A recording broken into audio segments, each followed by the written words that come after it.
Hello बच्चों, क्या हाल चाल, कैसे हैं आप सब। आई होप सब बहुत अच्छे होंगे और अच्छे से पढ़ाई भी कर रहे होंगे। So myself doctor Rupali Verma, your zoology teacher. और हमने खत्म किया है, हाँ बिल्कुल सही सुना आपने, हम खत्म कर चुके हैं ऑलरेडी। चैप्टर कौन सा बेटा? Reproductive health. तो मैम आज क्या करेंगे? आज भी तो हमारा टॉपिक रिप्रोडक्टिव हेल्थ ही दिख रहा है, तो आज हम करने वाले हैं इसकी पूरी एनसीईआरटी डिस्कशन, क्योंकि वो है बहुत इंपॉर्टेंट। ठीक है, ये मैं आपको हर चैप्टर के साथ इसलिए करवा रही हूं बेटा, ताकि आप, वैसे तो अगर आप मैम के नोट्स देखोगे तो हमने कोई भी एनसीईआरटी लाइन आपको ऐसी नहीं मिलेगी जो आपको लगे कि अरे ये मैम ने नहीं करवाया, क्योंकि हमने पूरी एनसीईआरटी बहुत अच्छे से की है। बट हमने एक हर चैप्टर के बाद में एक लास्ट लेक्चर वो रख रहे हैं जिसमें हम पूरी एनसीईआरटी वन गो के अंदर एक रिवाइज करेंगे, ताकि पूरा चैप्टर भी आपका रिवीजन हो जाएगा और एनसीईआरटी को कैसे पढ़ना है, हमने क्या क्या किया है, ठीक है, डायग्राम्स कौन से हैं, वो सब आपको एक आइडिया हो जाएगा। ठीक है, तो आपको करना क्या है, फटाफट से मेरे साथ आपको अपनी एनसीईआरटी बुक साथ में खोल के रखनी है। ठीक है, जो मैम पढ़ाएगी वो आप अपनी बुक में भी साथ साथ देखेंगे, ताकि आपको अपनी बुक ऐसा लगे कि हाँ ये चैप्टर मैंने पहले से पढ़ा हुआ है। ठीक है, कई बार होता है ना कि आप चैप्टर आपने नोट से पढ़ लिए बट आप एनसीईआरटी नहीं पढ़ते हो, उस टाइम आपने नहीं पढ़ी और बाद में क्या लगता है, यार ये तो पूरी देखो ब्लैंक ब्लैंक सी लग रही है, मन ही नहीं कर रहा इसको करने का। इसलिए आप उसको ऐसे ब्लैंक नहीं छोड़ेंगे। ठीक है, अपने हाथ में पेन पेंसिल जो रखनी है रखिए, और मैम के साथ साथ इंपॉर्टेंट लाइंस, वैसे तो पूरी आपकी एनसीईआरटी इंपॉर्टेंट है बट कुछ ऐसे करिए कि आपको लगे हाँ आपने एनसीईआरटी पढ़ी हुई है। बेटा एनसीईआरटी पढ़ना बहुत बहुत बहुत जरूरी है। और जैसा अब सिनेरियो है, जैसे अब क्वेश्चंस एनसीईआरटी से आ रहे हैं, आपको याद है इस बार हमारा पेपर कैसा आया था? Assertion, reason, statement based question सब आए थे। बट आप उन क्वेश्चंस को अगर देखोगे, कोई भी क्वेश्चन जो है मुश्किल नहीं था।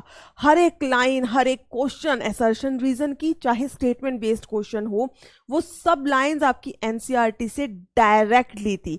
बस जरूरत क्या थी? जरूरत थी आपको इन डेप्थ नॉलेज की, उस एक हर लाइन को समझने की। तो हम पूरी कोशिश कर रहे हैं कि आपको हर एक चीज अच्छे से समझ आ जाए। तो चलो स्टार्ट करते हैं, टाइम वेस्ट नहीं करेंगे। ठीक बेटा, तो आज का हमारा क्या है, एनसीईआरटी डिस्कशन रहेगा और साथ में पीवाईक्यू। वैसे मैंने आपको maximum questions with each lecture करवाए हैं, बट कुछ ऐसे इंपॉर्टेंट क्वेश्चन जिनसे आपका पूरा चैप्टर ही रिवाइज हो जाएगा, उन पीवाईक्यूज को हम आज करने वाले हैं। चलो स्टार्ट करते हैं फिर। तो बेटा सबसे पहले अगर हम बात करें रिप्रोडक्टिव हेल्थ वाले चैप्टर की, तो इसके अंदर जो फर्स्ट पैराग्राफ है आपके एनसीईआरटी का, वो आपको क्या बताता है? वो जस्ट आपको एक रिप्रोडक्टिव हेल्थ की एक प्रॉपर डेफिनेशन बताता है, जो हमने अच्छे से की थी, कि आप एक रिप्रोडक्टिव हेल्दी इंडिविजुअल को कैसे डिफाइन करेंगे, कैसे कहेंगे कि ये जो इंसान है ये बिल्कुल रिप्रोडक्टिवली हेल्दी है, रिप्रोडक्टिवली हेल्दी है। तो आपको क्या कहना है, according to WHO, that is world health organisation, reproductive health का मतलब सिर्फ ये नहीं है कि हाँ मैं ठीक हूं तो मैं रिप्रोडक्टिवली हेल्दी हूं। नहीं, रिप्रोडक्टिव हेल्थ का मतलब क्या होता है? It means a total wellbeing. Total wellbeing मतलब हर एक एस्पेक्ट से जो है इंसान वो हेल्दी होना चाहिए, in all aspects of reproduction. That is he should be physically, emotional, behavioural and social.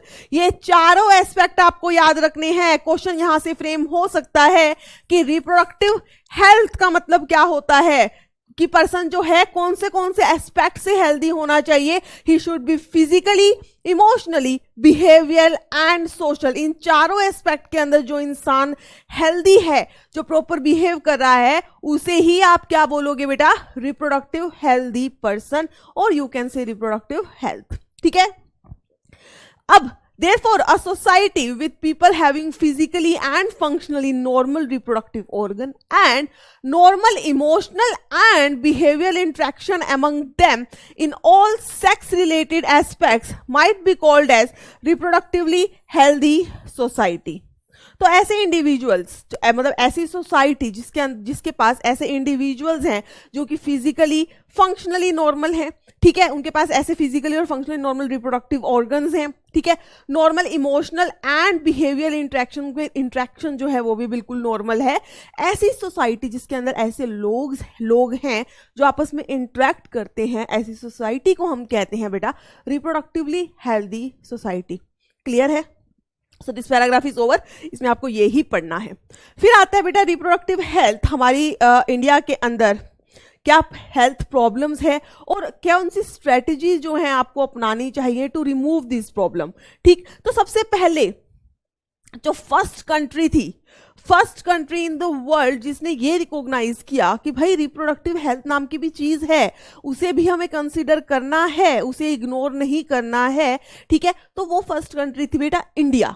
ठीक, तो India was among the first country in the world, India was among the first country in the world to initiate action plan and programme at national level to attain total reproductive health as a social goal. सबसे पहले reproductive health को recognise भी India ने किया और उन्होंने बोला कि ये कोई छोटी मोटी प्रॉब्लम नहीं है, it is a national goal to be achieved. ये एक ऐसा गोल है जो हमें अचीव करना है। ठीक है, जैसे इम्यूनाइजेशन है, it is also a national goal, immunisation achieve करनी है, वैसे ही reproductive health is also a national गोल।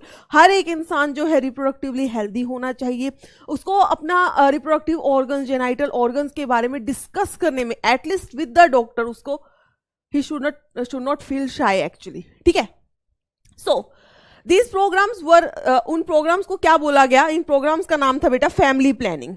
ठीक है, क्या था, फैमिली प्लानिंग। ओह, एक मिनट, तो ये था बेटा फैमिली प्लानिंग, जो कि कब आया था, इन द ईयर 1951। ठीक है, तो फैमिली प्लानिंग आपको याद रखना है, फैमिली प्लानिंग कब आया था बेटा, 1951 में। It was a national level social goal to be attend and were periodically assessed over the past decade. Improve programme, ये 1951 में आ गया था। उसके बाद क्या हुआ, जैसे जैसे टाइम गुजरा, कुछ कुछ नई चीजें डेवलप हुई, ज्यादा चीजों के बारे में पता लगा, तो इस प्रोग्राम के अंदर भी काफी ज्यादा जो है चेंजेस आते गए। ठीक है, so improved programmes covering reproduction related areas are currently in operation under the name RCH, that is reproductive and child health care program। ठीक है, सबसे पहले जो प्रोग्राम का नाम था बेटा वो था फैमिली प्लानिंग, जो 1951 में स्टार्ट किया गया।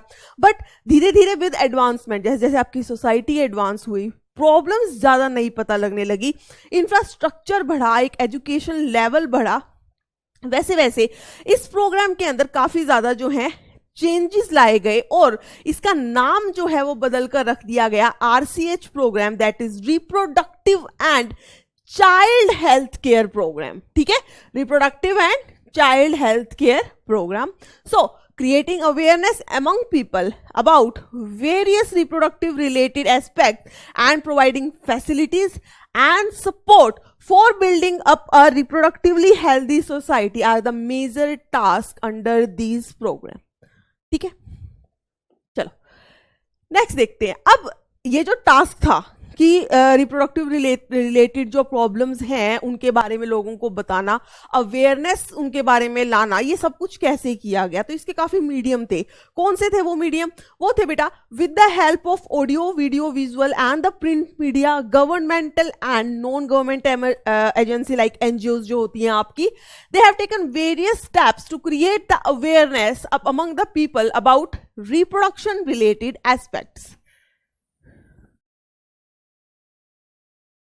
ठीक है, so with the help of, किसकी हेल्प से बेटा, ऑडियो वीडियो, समझ आ रही है ना आपको, जैसे जैसे आप FM वगैरह आप चल रहे हैं, रेडियोस पहले होते थे, उसी उनसे उनके थ्रू कितने ज़्यादा आपको हर जगह पोस्टर्स मिलते हैं। आप गवर्नमेंट हॉस्पिटल जाइए, वहाँ पोस्टर होंगे, वैसे भी आपकी पूरी सिटी के अंदर पोस्टर्स लगे होते हैं। एड्स के बारे में देखो कितना लगे होते हैं ना, वैसे ही हेपेटाइटिस बी वैक्सीनेशन के लिए काफ़ी पोस्टर्स लगे होते हैं।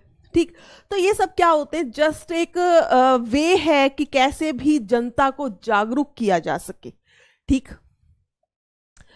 उसके बाद parents, close relative, teachers and friend, they also play a major role. ठीक है, आपके parents, close relatives, teachers and friends, they also play a major role in the dissemination of the above information। dissemination क्या मतलब, क्या होता है बेटा, dissemination का मतलब है डिस्ट्रीब्यूशन। यहां पर क्या है, दिस इज डिस्ट्रीब्यूशन, मीन्स आपको वो नॉलेज देना, simple. Now introduction of sex education in school. अब आपको आप लोगों ने तो पढ़ा होगा, हमारे टाइम में नहीं था, but introduction of sex education in school ये बहुत ही एक अच्छा स्टेप्स है। इससे बेसिकली क्या होता है, जो छोटे बच्चे होते हैं, अभी आप छोटे ही हैं, ज्यादा बड़े तो है नहीं, इवन 8th-9th के बच्चों को भी सेक्स रिलेटेड इंफॉर्मेशन दी जाती है, ताकि उनके, देखो इस एज में क्या होता है, क्यूरियोसिटी जो है स्टार्ट हो जाती है कि ये क्या है, ये क्या है, वो सब, ठीक है। तो हर एक बच्चे को ये एक बेसिक इंफॉर्मेशन दे देनी चाहिए, ताकि उसकी जो क्यूरियोसिटी है वो कम हो जाए, ठीक है। अब जितनी ज्यादा क्यूरियोसिटी होगी वो उतना ज्यादा कहीं ना कहीं सर्च करेगा, और सर्च में आपको पता ही है, मतलब मिथ जो है वो ज्यादा, फॉल्स इंफॉर्मेशन ज्यादा अटेन करता है बच्चा जब खुद से सर्च करता है। इससे बेटर ये है कि आपको एक प्रॉपर जो है चैनल हो जो आप लोगों को इन चीजों के बारे में बताए, like sex education in school, a very very very good initiative, ठीक है। Should also be encouraged to provide the right information to the young so as to discourage children from believing in myths and having misconception about sex related aspect, ठीक है। ये मैंने अभी आपको बताया। Proper information about reproductive organ, हमारे reproductive organ जितने भी जेनाइटल ऑर्गन्स है आपके, मेल हो चाहे फीमेल हो, ठीक है। एडोलेसेंस मीन क्या होगा, जब आप में प्यूबर्टी आनी स्टार्ट हो जाती है तो आपकी बॉडी में ऑफ कोर्स चेंजेस आएंगे। एक टाइम पे क्या होता है, बच्चा उस चेंजेस को अडेप्ट नहीं कर पाता है, बहुत सारे बच्चे नहीं कर पाते हैं, तो और उन चेंजेस को आपके पेरेंट्स भी रिकॉग्नाइज नहीं कर पाते, आप शेयर नहीं कर पाते, क्योंकि आपको पता ही नहीं आपके साथ क्या हो रहा है, ठीक है।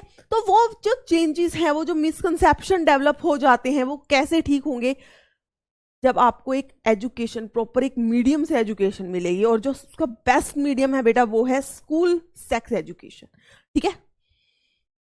प्रॉपर हो गया adolescent and related changes, safe and hygienic sexual practices के बारे में आपको बताया जाए, सेक्सुअली ट्रांसमिटेड डिजीजेस, एड्स, इन सब के बारे में आपको पूरी प्रॉपर नॉलेज होनी चाहिए, ठीक है। एजुकेटिंग पीपल स्पेशली द, ये बच्चों की हो गई, उसके बाद पीपल को एजुकेट करना, specially the fertile couple. Fertile couple कौन से होते हैं बेटा, जो अब अपनी एक मैरिजेबल एज के अंदर हैं, या यूं कह लो वो couple who can now conceive, ठीक है, जो आप कंसीव कर सकते हैं, वो।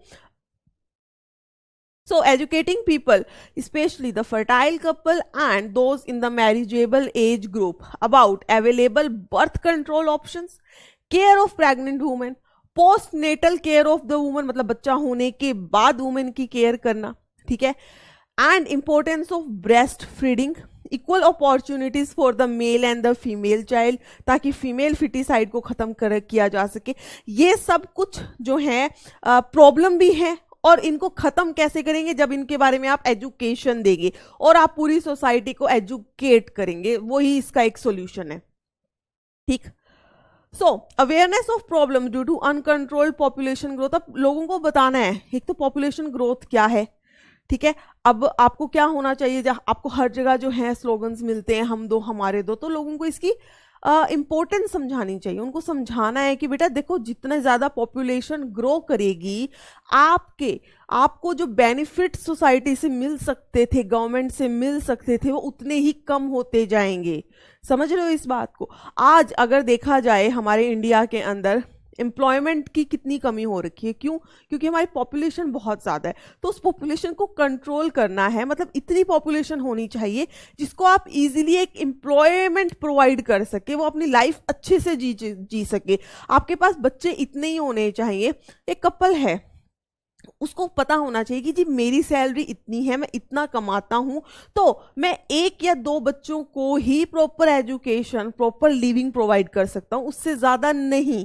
समझ रहे हो, ठीक है। So awareness of the problem due to uncontrolled population growth, social evils like sex abuse, very important, sex related crimes etcetera need to be created to enable people to think and take up necessary steps to prevent them and thereby build a socially responsible and healthy society. Clear? ये सब कुछ क्या है, basic चीज, आपको पता है ये सब कुछ बेसिक है। Now, successful implementation of various action plans to attain reproductive health requires, अब ये सब कुछ हमें क्या करना है, इनको इंप्लीमेंट भी करना है। उसके लिए क्या चाहिए आपको, प्रॉपर एक स्ट्रॉन्ग इंफ्रास्ट्रक्चर फैसिलिटी चाहिए, प्रोफेशनल एक्सपर्टीज चाहिए, मटेरियल सपोर्ट चाहिए, सब चाहिए ना बेटा। देखो एनजीओज हैं तो उसके अंदर एक प्रोफेशनल लोग होते हैं जो आपको अच्छे से चीज़ों को बता सकते हैं। आपको एक प्रॉपर डॉक्टर चाहिए। अगर किसी को कोई रिप्रोडक्टिव इन्फेक्शन है, जेनाइटल ऑर्गन में इन्फेक्शन है, तो भाई वो जाए तो एक प्रॉपर डॉक्टर भी तो हो ना जो उसकी बात को, जिसको वो एड्रेस कर सके। ठीक है, एक इंफ्रास्ट्रक्चर, अगर किसी ने कुछ ऑपरेशन करवाना है, कुछ भी करना है, तो एक प्रॉपर क्या होना चाहिए, वहां पर डॉक्टर होना चाहिए, सब चीज होनी चाहिए।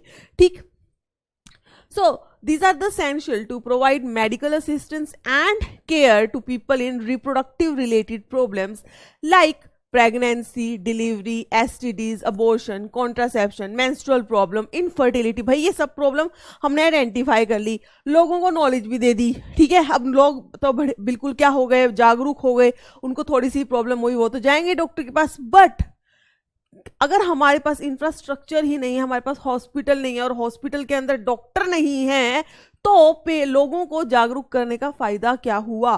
तो हमें क्या करना है, अपना जो इंफ्रास्ट्रक्चर है उसे भी स्ट्रॉन्ग बनाना है। ठीक, now implementation of better techniques and new strategies from time to time are also required to provide more efficient care and assistance to people। उसके बाद important statutory ban on the amniocentesis. Amniocentesis जो technique है बेटा हमने बहुत अच्छे से discuss की थी। ठीक है, इसके ऊपर क्या करना, बैन लगाना। एमनियोसेंटेसिस क्या था, अगर आपको याद हो तो हमने बताया था कि जो आपका फीटस है, फीटस जो है वो किसके अंदर होता है बेटा, एमनियोन के अंदर। और एमनियोन में क्या है, एमनियोटिक फ्लूइड है जिसे आप वाटर बैग कहते हो। तो एमनियोसेंटेसिस में बेसिकली क्या करते हैं, it is basically a technique जिसके अंदर साथ में अल्ट्रासाउंड किया जाता है। एक नीडल जो है फीटल बैग में, जो एमनियोन वाली जो कवरिंग है, एमनियोन की लेयर है, उसको वो क्रॉस करके वहां से एमनियोटिक फ्लूइड को एस्पिरेट किया जाता है। किसको, एमनियोटिक फ्लूइड को एस्पिरेट किया जाता है और फिर उसे चेक किया जाता है for the genital problems.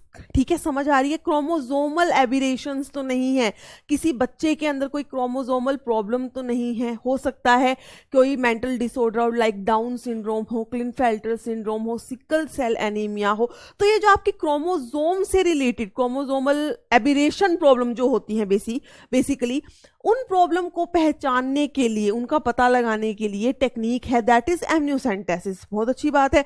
Basically इसमें हम क्या करते हैं, एमनियोटिक फ्लूइड जो होता है, एमनियोटिक फ्लूइड एस्पिरेटेड करते हैं। एस्पिरेट मतलब लिया जाता है, एस्पिरेटेड फ्रॉम द फीटस, और चेक किया जाता है, check for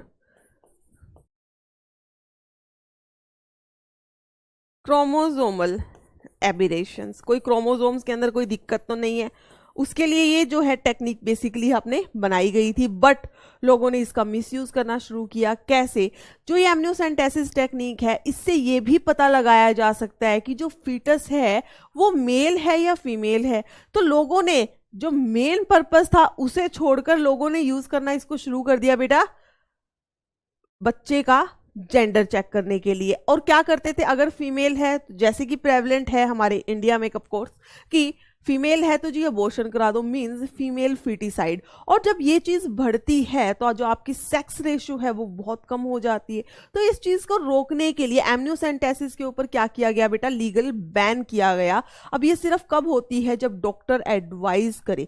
without doctor advise के अगर कोई ये करता है so it is basically a crime, और इसके लिए you can go behind the bars, आपको जेल हो सकती है।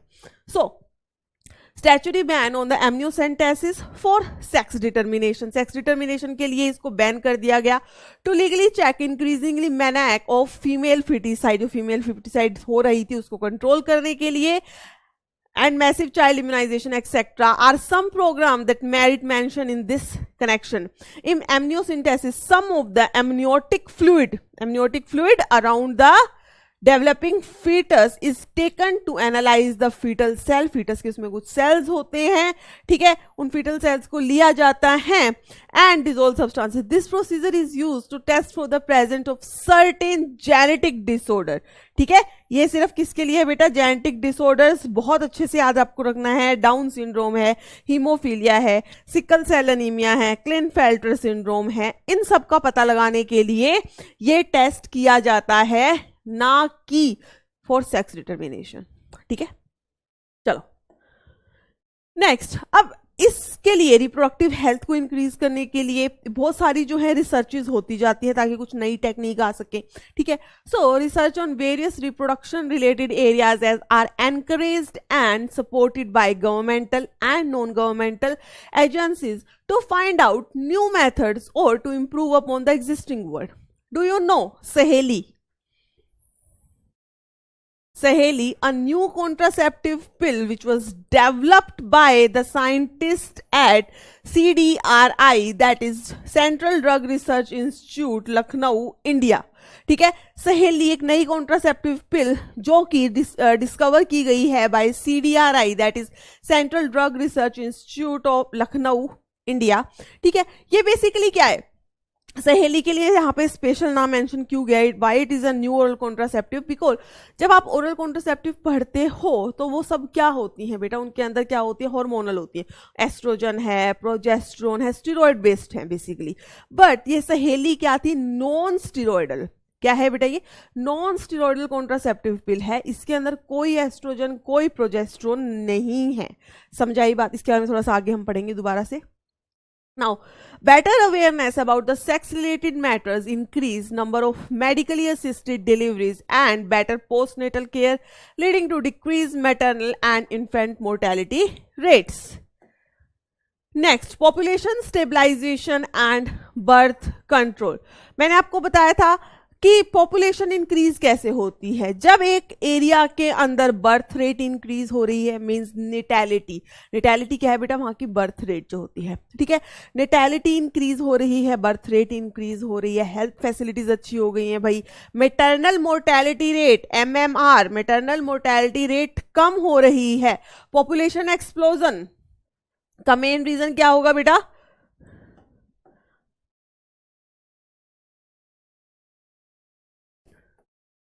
बर्थ रेट जो है वो इंक्रीज हो रही है.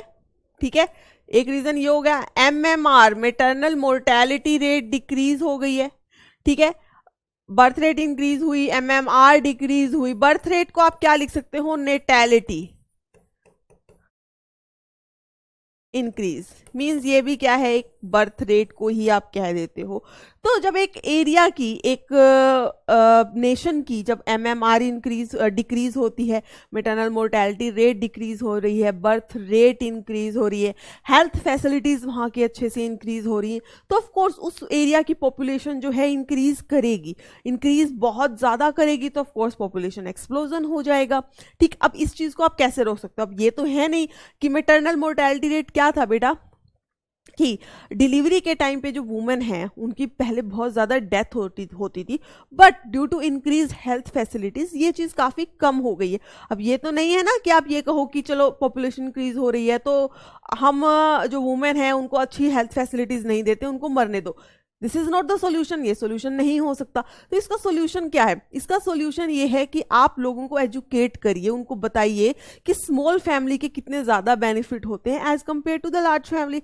लार्ज फैमिली को आप इतने ज़्यादा अच्छे से अच्छी एजुकेशन, अच्छी फूडिंग प्रोवाइड नहीं कर सकते हैं.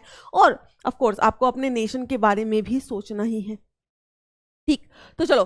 The world population, the world देखो यहां पे लिखा हुआ है, increase health facilities along with better living condition had an explosive impact on the growth of the population.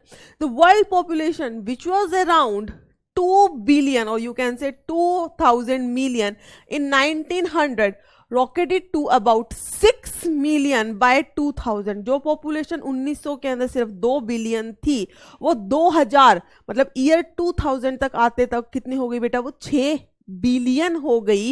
And 2 billion in 2011 का सेंसस जब किया गया, so the population was 7.2 billion.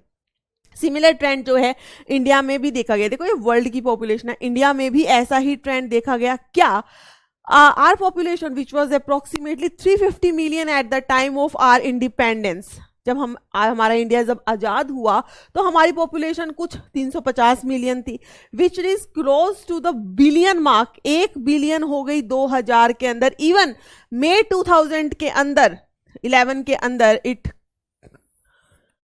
and crossed 1.2 billion in May 2011.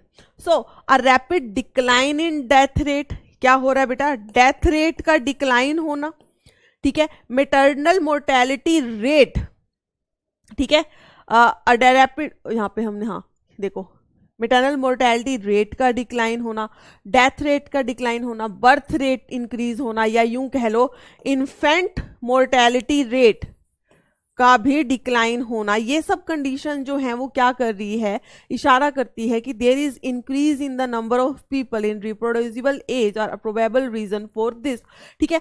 So a rapid decline in death rate, death rate का कम हो जाना, maternal mortality rate का भी कम हो जाना, इन्फेंट मोर्टेलिटी रेट का भी कम हो जाना, साथ में बर्थ रेट का इंक्रीज होना। क्यों होना भाई, क्योंकि जो इंडिविजुअल्स हैं in the reproducible age, fertile couple जो हैं वो बहुत ज्यादा बढ़ रहे हैं, तो ऑफ कोर्स पॉपुलेशन बढ़ेगी ही बढ़ेगी।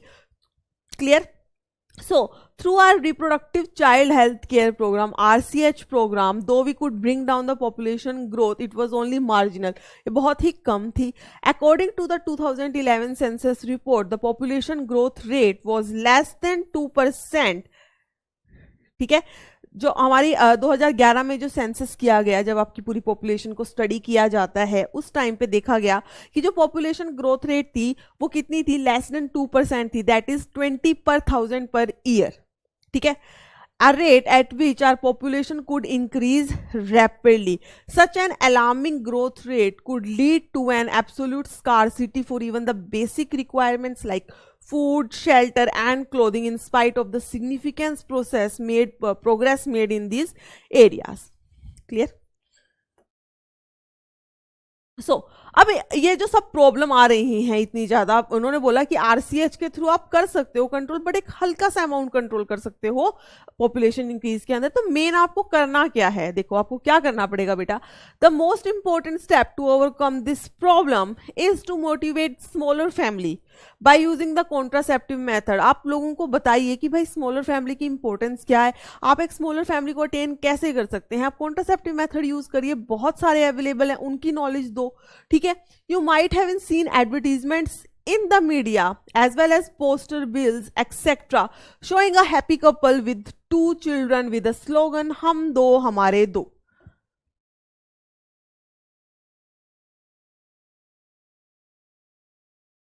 हम दो हमारे दो। Many people, mostly the young urban working ones, have even adopted and one child no। बहुत सारे ऐसे जो एजुकेटेड पीपल हैं, उनको पता है कि उन्होंने सोसाइटी के लिए क्या करना है, वो कितना अपने बच्चे को दे सकते हैं, तो उन्होंने 1 चाइल्ड नॉर्म भी अप्लाई दिया, चाहे लड़का हो चाहे लड़की हो, हमने एक ही बच्चा रखना है भाई, ठीक है। Statutory raising of marriageable age of the female to 18 year and that of the male to 21 year. Even अब तो एक प्रोसेस चल भी रहा है, ठीक है, कि अमेंडमेंट आ गया है कि जो वुमेन है उनकी मैरिजेबल एज भी जो है बेटा क्या करती गई है, 21, ठीक है। In and incentive given to couple with small family are 2 of the other major taken to tackle this problem. अगर आप कभी, मैंने पहले ही बताया था, अगर आप कभी गवर्नमेंट हॉस्पिटल्स में जाएंगे तो आप वहां देखेंगे कि जो लोग गवर्नमेंट हॉस्पिटल्स के अंदर डिलीवरी करवाते हैं 2 बच्चे तक, उनको खुद को इंसेंटिव दिया जाता है, ठीक है। वुमेन जो है उसको गवर्नमेंट रुपए देती है। इवन आप जब मैं अभी आपको जो सर्जिकल मेथड्स करवाऊंगी कॉन्ट्रासेप्शन के, वेजेक्टमी और ट्यूबेक्टमी, ये भी अगर आप गवर्नमेंट हॉस्पिटल से कराते हो तब भी आपको इंसेंटिव दिया जाता है, सरकार की तरफ से आपको कुछ रुपए मिलते हैं, ठीक है। तो आपको ये सब बताना है। चलो अब डिस्कस करते हैं इस चैप्टर में, जो हम कह रहे हैं कि कॉन्ट्रासेप्टिव मेथड के बारे में लोगों को पता होना चाहिए। तो हम कुछ कॉन्ट्रासेप्टिव मेथड यहाँ पर पढ़ने वाले हैं, ठीक है। सबसे पहले एक बात करें हम, एक आइडियल कॉन्ट्रासेप्टिव जो होता है उसके अंदर क्या चीज होनी चाहिए।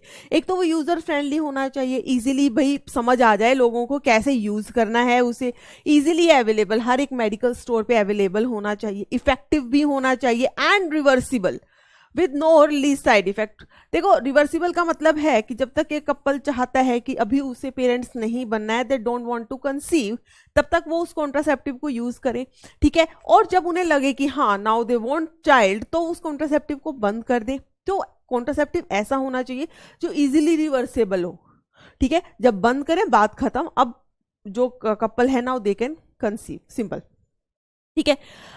It also should in no way interference with the sexual drive and desire और the sexual act of the user.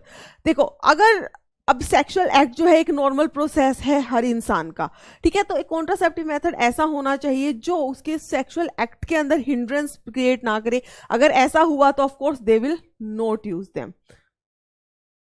So a wide range of contraceptive methods are present available, which could be broadly grouped into the following categories, namely natural and the traditional methods. ठीक है, कौन से हैं बेटा? Natural, traditional. तो जो main आपके जो मेथड्स हैं यूज करते हैं हम कॉन्ट्रासेप्टिव के लिए, वो कौन से होते हैं? First one is the natural and the traditional method. Then आएंगे बेटा आपके barriers, IUDs, oral contraceptives, injectables, implants and surgical method. ये सब हम अब बुक से देखते हैं, हम वैसे तो अच्छे से कर चुके हैं और मुझे पता है बच्चों ने बहुत अच्छे से लेक्चर देखा होगा और अच्छे से किया भी होगा, ठीक है। सबसे पहले हम बात करते हैं बेटा नेचुरल और द ट्रेडिशनल मेथड। इसके अंदर मैंने आपको बताया था 3 मेथड हमने किए हैं जो हमारी बुक में दिया हुआ है। वन इज द, कौन सा है? पीरियोडिक एब्सटीनेंस, ठीक है। दूसरा है बेटा आपका विड्रॉल और the coitus interruptus, and the third one is the lactational amenorrhoea. So first one is the periodic abstinence, then withdrawal or the coitus interruptus, and third one is the lactational amenorrhea. Simple. So पहला क्या है बेटा? Natural method, they work on the principle of avoiding the chances of male ovum and sperm meeting. तो यही सबसे पहले तो important हो गया, ठीक है। यही यहां से PY क्वेश्चन बनता है कि नहीं बनता?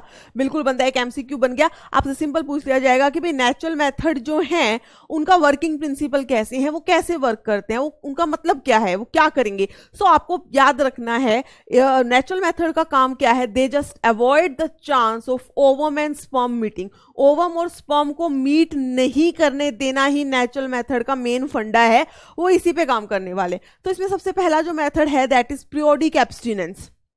पीरियोडिक एब्सटिनेंस क्या होता है? देखो हमने ऑलरेडी पढ़ा हुआ है, फिर से एक्सप्लेन कर देते हैं कि जो फीमेल्स हैं उनके अंदर ओव्यूलेशन इन अ 28 डे मेंस्ट्रुअल साइकिल, जिसके अंदर एक फीमेल जो हम एवरेज लेकर चलते हैं 28 डेज मेंस्ट्रुअल साइकिल, ठीक है। उस 28 डेज मेंस्ट्रुअल साइकिल के अंदर जो ओव्यूलेशन है it occurs on 14th day. किया था हमने ओव्यूलेशन, जो ओव्यूलेटरी फेज है बेटा वो कब आता है? 14th डे पे आता है। तो हम क्या और हमें पता है कि जब ओवम रिलीज हुआ, एग रिलीज हुआ, वो 24 घंटे तक ही वाइबल है। मींस 24 घंटे के अंदर ही अगर उसको स्पर्म मिल गया तभी उसकी फर्टिलाइजेशन होगी। मींस एक और मतलब निकलता है इसका क्या, कि वो उन 24 घंटे तक ही एम्प्यूला रीजन में रहेगा जहां पर फर्टिलाइजेशन हो सकती है। जैसे ही वो एम्प्यूला को क्रॉस कर जाएगा तो फर्टिलाइजेशन नहीं होगी। ये बात हमें क्लियर थी। फिर हमें एक और बात पता था कि अगर जो स्पर्म जो है इंसेमिनेशन के बाद फीमेल रिप्रोडक्टिव ट्रैक्ट के अंदर एक जो स्पर्म होता है ही can survive there for 72 hours, मतलब 3 दिन तक वो सर्वाइव कर सकता है, ठीक है। तो हमने क्या कहा बेटा कि 14th डे पे ओव्यूलेशन हुई।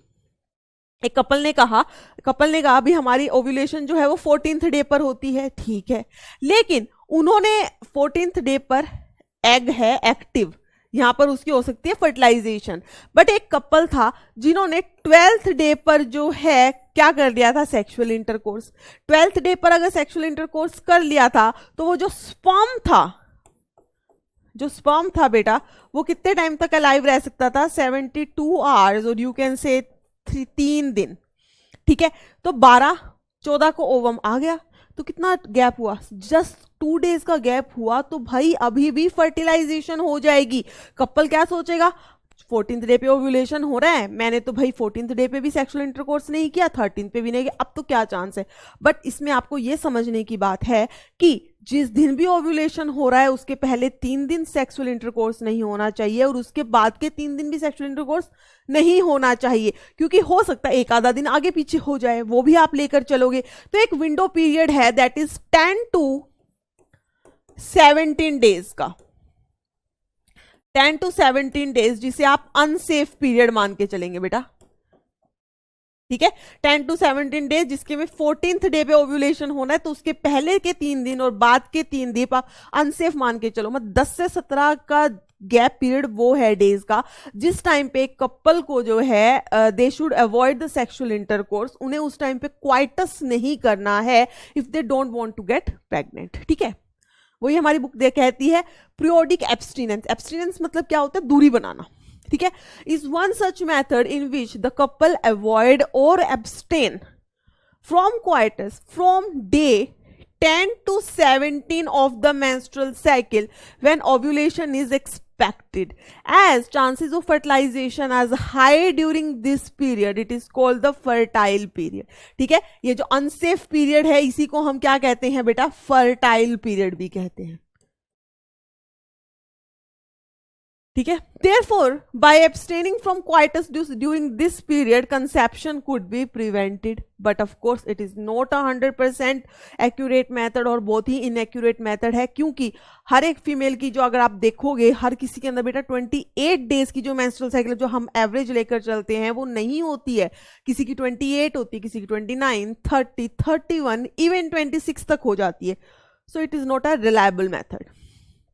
नेक्स्ट नेचुरल मेथड जो है दैट इज विड्रॉल और the coitus interruptus is another method in which the male partner ही just withdraws his penis, male partner withdraws his penis from the vagina just before the ejaculation so as to avoid the insemination.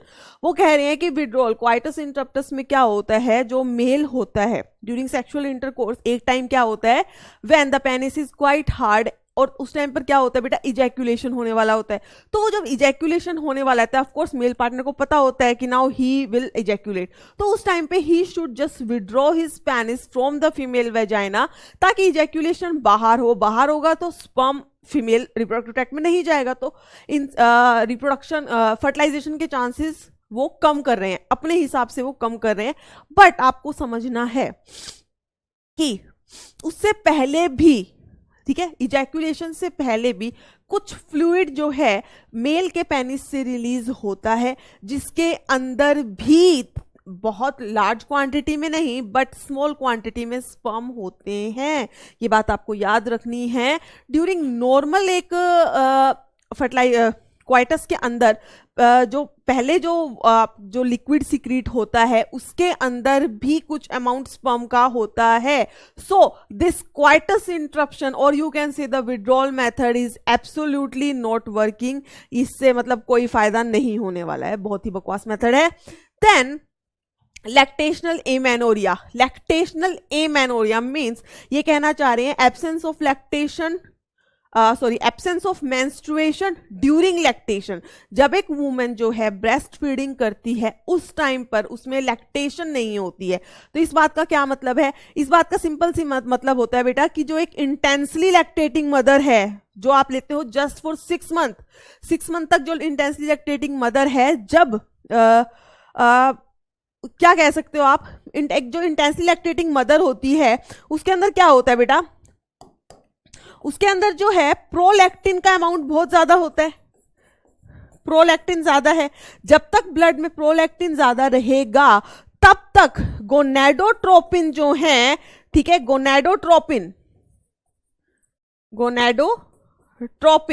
उनका amount blood में कम रहेगा। Means FSH और LH जो है वो कम रहेंगे, और जब तक FSH और LH ही कम रिलीज होंगे फ्रॉम द एंटीरियर पिट्यूटरी तो वो आपके ओवरी पे एक्ट नहीं करेंगे। ओवरी पे एक्ट नहीं करेंगे तो जो एक रिप्रोडक्टिव साइकिल जो चलनी चाहिए थी, ओवेरियन फॉलिकल्स की जो डेवलपमेंट होनी चाहिए थी, वो नहीं होगी। तो there will be absence of menstruation in female. Menstruation नहीं हो रही है मींस एग ही रिलीज नहीं हो रहा है, तो वो टाइम पीरियड क्या हो जाएगा बेटा, सेफ हो जाएगा। अगर उस टाइम पे इंसेमिनेशन होता है, सेक्सुअल इंटरकोर्स होता है, so there are very less chances of fertilisation, but this is also a very rejected method, क्योंकि बहुत बार ऐसा केस देखे गए हैं कि इवन आफ्टर 2 to 3 months, ठीक है, फीमेल के अंदर मेंस्ट्रुअल साइकिल स्टार्ट हो जाती है आफ्टर डिलीवरी होने के 2-3 महीने बाद भी मेंस्ट्रुअल साइकिल शुरू हो जाती है। और अगर आप ये मानकर चलें कि 6 महीने तक there is a safe period, तो वही गलती हो जाएगी। बट नॉर्मली ये होता है, दिस इज द केस कि क्या होता है। ठीक, चलो lactational amenorrhoea is absence of menstruation method is based on the fact that ovulation and therefore the cycle do not occur during the period of intense lactation, जो कि हम क्या लेके चलते हैं, 6 month की। ठीक है, following parturition, therefore as long as the mother breast fed the child fully means जब तक बच्चा जो है सिर्फ मदर पे ही डिपेंडेंट है अपने फूड के लिए, वो बाहर का खाना नहीं खा रहा है, तब तक chances of conception are almost nil, ऐसा माना जाता है। However this method has been reported to be effective only up to a maximum period of 6 months। बेटा मैक्सिमम है 6 month, हो सकता है कि कम भी हो किसी में। Following parturition, as no medicine or devices are used in these method, side effects जो है बहुत कम है। अगर इनमें से कोई मेथड एक कपल यूज कर रहा है तो of course they are the natural method, ठीक है, तो इनमें आप कुछ बाहर से ले ही नहीं रहे हो तो साइड इफेक्ट्स इनके कुछ है ही नहीं, बट चांसेस ऑफ फेलियर जो हैं इनके बहुत ही ज्यादा हाई होते हैं, तो they are of course not the effective method. तो ये थे आपके नेचुरल मेथड्स, ठीक है।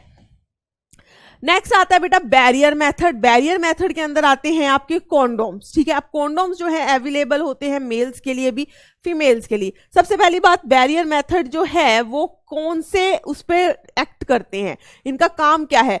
तो बैरियर मेथड जो है बेटा, in barrier method ovum and sperms are prevented from physically meeting with the help of barrier। देखो नेचुरल मेथड में भी हमने यही किया था कि ओवम और स्पर्म को मिलने नहीं दे रहा था, बट वो नेचुरली था, हमने ऐसे कहा सोचा कि हाँ भाई ये कर लेते हैं ये कर लेते हैं। बट बैरियर मेथड में क्या आप प्रॉपर एक कोई ऐसा बैरियर, ठीक है, कोई एक ऐसी दीवार यूज कर रहे हो जो स्पर्म और ओवम को ना मिलने दे, ठीक है। तो so we are prevented physically meeting with the help of the barriers. Such methods are available for both male and female, जिसमें से पहला मेथड है बेटा कॉन्डोम्स। कॉन्डोम्स जो हैं वो बेसिकली किससे बने होते हैं, थिन रबर या लेटेस्ट शीट से बने होते हैं, लिखा हुआ है यहां पर, thin rubber or latest sheet that are used to cover the penis in the male और vagina and cervix in the female। और मैंने आपको बताया था जो कॉन्डम फॉर फीमेल्स होता है उन्हें हम बोलते हैं फेमिडोम्स, ठीक है। सो फिर से पढ़ते हैं हम, they are made up of thin rubber latex sheet that are used to cover penis in the male and vagina and cervix in the female just before the coitus, sexual intercourse से just पहले they are used so that ejaculated semen would not enter into the female reproductive tract. This can prevent conception, ये conception और बहुत ही अच्छा method रहता है। अब इसके अंदर निरोध is a popular brand of condom which is used for the male. Use of condoms has increased in recent years due to its additional benefit of protecting the user from contacting STIs and AIDS। बेटा देखो, अब ये जो आपके barrier method है जो condom है, इसका मेन काम तो था कि फर्टिलाइजेशन कंसेप्शन नहीं होने देता, साथ में इसका बहुत ही बड़ा अच्छा बेनिफिट है कि जो सेक्सुअली ट्रांसमिटेड डिजीजेस हैं उनसे भी आपको बचा कर रखता है, ठीक है, like sexual transmitted disease and AIDS. Both the male and female condoms are disposable. कैसे होते हैं, दे आर डिस्पोजेबल, एक बार यूज किया दोबारा यूज नहीं कर सकते हैं, दोबारा नया यूज करना पड़ेगा। कैन बी सेल्फ इंसर्टेड, खुद से आप यूज कर सकते हैं, thereby give privacy to the user. तो ठीक है, आप खुद से ही सब कुछ यूज करना है, दूसरे से पूछना नहीं, तो ये प्रिवेसी देता है आपको। ठीक, नाउ ये तो थे आपका कॉन्डोम्स जो है मेल और फीमेल दोनों के लिए अवेलेबल हैं बेटा। फिर आते हैं कुछ ऐसे मेथड, कुछ ऐसे बैरियर मेथड जो सिर्फ फीमेल्स के लिए हैं, like diaphragm, cervical caps and vaults.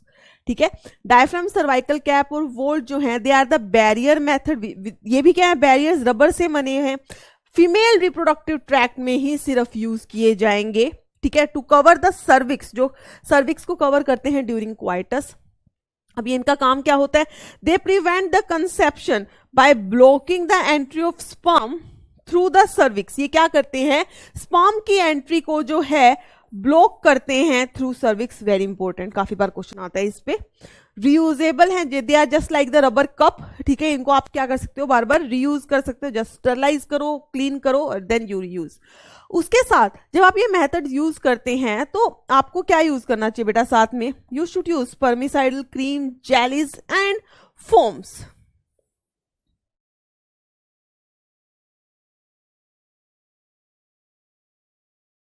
ठीक है, तो spermicidal creams, jellies and foams are usually used along with this barriers to increase their contraceptive efficiency.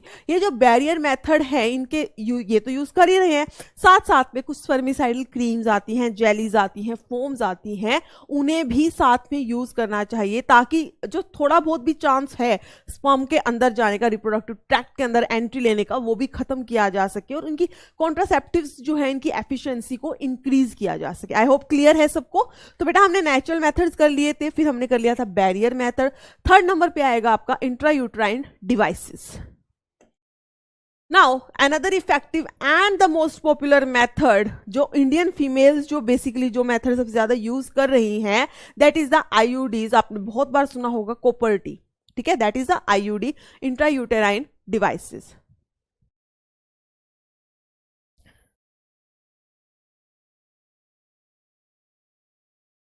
तो बेटा ये क्या होते हैं, they are another effective and popular method is the use of the intrauterine devices. These devices are inserted by the doctors and the expert nurses in the female uterus through vagina. Female के uterus के अंदर इनको insert किया जाता है end of course कहां से insert किया जाएगा, वेजाइना से इंसर्ट किया जाएगा। ठीक है, सो इंट्रायूट्राइन डिवाइसेस जो है they are available presently as, 3 type की होती हैं बेटा, ये आपको याद रखना है। 3 टाइप की होंगी, एक तो होती है नॉन मेडिकेटेड, ठीक है, एक है आपकी कॉपर रिलीजिंग और थर्ड नंबर पे है बेटा आपकी हार्मोन रिलीजिंग। ठीक है, ये हम याद रखेंगे। इंट्रायूट्राइन डिवाइसेस जो है एक तो होती है नॉन मेडिकेटेड, जस्ट ये क्या है, एक ऐसे टी शेप की डिवाइस है जो यूट्रस में फिट कर दी जाती है। एग्जाम्पल हो जाएगा इसका लिपिज लूप। ठीक है, नॉन मेडिकेटेड में आपको याद रखना है लिपिज लूप। कॉपर रिलीजिंग के अंदर आपको याद रखना है copper 7, copper T and Multiload 375। Copper releasing कौन सी है, copper T, copper 7 and Multiload 375।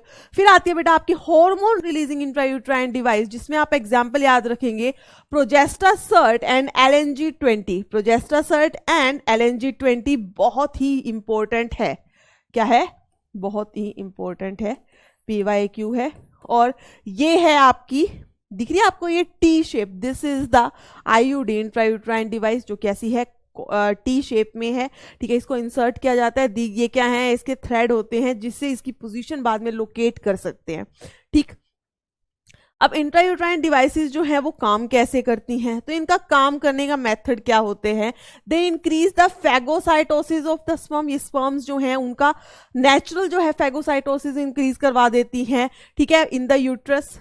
And जो कॉपर आयन, जो कॉपर रिलीजिंग आईयूडीज है, ये कैसे काम करते हैं, they just suppress the sperm motility and fertilising capacity of the sperm. Copper IUDs जो है बेटा वो स्पर्म की मोटिलिटी, मूवमेंट को डिक्रीज करती है, मूवमेंट डिक्रीज होगी तो ऊपर नहीं जा पाएगा।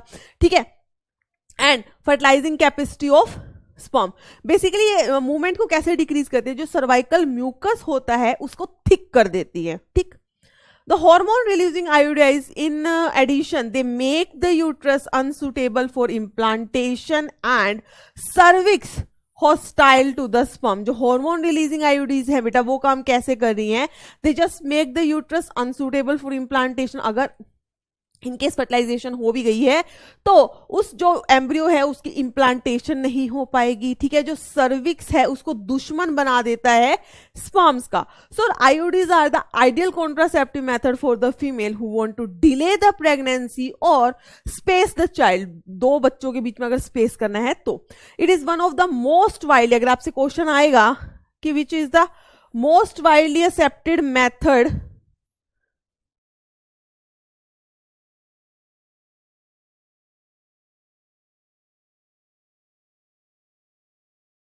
so beta it is one of the most widely accepted method of contraception in India. So the most widely accepted contraceptive method in India is the IUDs used by the females.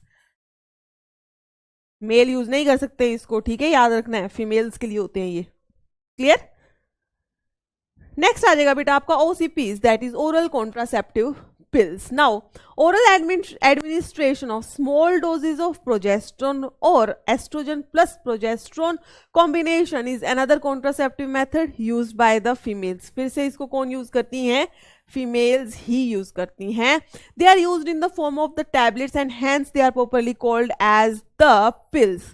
क्योंकि tablet की form में इसलिए इसको पिल कहा जाता है। अब pills लेनी कैसी होती है, मैंने आपको बताया था जो पिल्स होती हैं वो आपको 21 दिन तक लगातार लेनी होती है विदाउट एनी डिले, और कोई भी दिन आप बीच में छोड़ नहीं सकते हैं, ठीक है। तो हर रोज आपको एक पिल लेनी है 21 दिन तक लगातार। हमारी 28 डेज की साइकिल होती है, ठीक है। 21 दिन तक आपको पिल लेनी है, उसके बाद आपको वो छोड़ देनी है, ठीक है। आपने छोड़ दी, आप जब जैसे ही आप छोड़ोगे तो क्या होगी, ब्लीडिंग स्टार्ट होगी। और आपको ये याद रखना है बेटा, पिल्स का क्या है, प्रोजेस्टेरोन है, एस्ट्रोजन है। और अगर आपको याद हो हमने पिछले चैप्टर में अच्छे से किया था, जब तक वुमेन के ब्लड में प्रोजेस्टेरोन और एस्ट्रोजन का लेवल हाई रहता है तब तक एफएसएच जो है वो सिक्रीट नहीं हो पाता है। जब तक प्रोजेस्टेरोन हाई है एफएसएच नहीं हो पाएगा सिक्रीट, ठीक है। अगर एफएसएच सिक्रीट नहीं होगा, फॉलिकल स्टिमुलेटिंग हार्मोन, तो नेक्स्ट ओवेरियन साइकिल नहीं बनेगी। सिंपल सी बात है। हमने 21 दिन तक उसको क्या दिया है, प्रोजेस्टेरोन दिया। जब तक आप उसको प्रोजेस्टेरोन दे रहे हो तब तक साइकिल क्या है, नहीं स्टार्ट हो सकती, क्योंकि एफएसएच रिलीज नहीं हो रहा। मींस ओवम तो रिलीज हो ही नहीं रहा। ओसीपीज का काम ही ये है, दे प्रिवेंट ओव्यूलेशन, वो ओव्यूलेशन नहीं होने देती हैं। क्यों भाई, प्रोजेस्टेरोन को हाई रखोगे तो एफएसएच कैसे रिलीज होगा, एफएसएच रिलीज नहीं होगा तो साइकिल कैसे चलेगी। एफएसएच ने आके ही फॉलिकल पे एक्ट करना है, तभी तो वो primary secondary tertiary Graafian follicle बनेगा, वो तुम बनने नहीं दे रहे। तो मींस साइकिल नहीं चल रही है। साइकिल नहीं चल रही है तो आपने 21 दिन तक तो वो प्रोजेस्टेरोन या एस्ट्रोजन कॉम्बिनेशन जो भी आप ले रहे हो आपने ले लिया, बट उसके बाद उसको आप बंद कर देते हो, ठीक है। जैसे ही आप बंद करते हो तब वुमेन की जो बॉडी है इट शोज ब्लीडिंग। तो वो ब्लीडिंग कैसे हुई, जब एग ही नहीं रिलीज हो रहा, तो भाई वो होती है विड्रॉल ब्लीडिंग, ठीक है। वो आपकी जो बॉडी है वो अपना इफेक्ट दिखाती है कि तुम इतने दिन से टेबलेट्स ले रहे थे, अब उसका ये विड्रॉल ब्लीडिंग है। जैसे ही आप रोकते हो 3-4 दिन के बाद क्या स्टार्ट हो जाती है बेटा, विड्रॉल ब्लीडिंग स्टार्ट हो जाती है, ठीक है। तो वो जो फेज है उसको मेंस्ट्रुअल फेज कह देते हैं, बट वो ओवम की वजह से नहीं है, it is just the withdrawal bleeding. भाई आपने मेडिसिन रोकी है तो ब्लीडिंग होनी स्टार्ट हो गई है, ठीक है।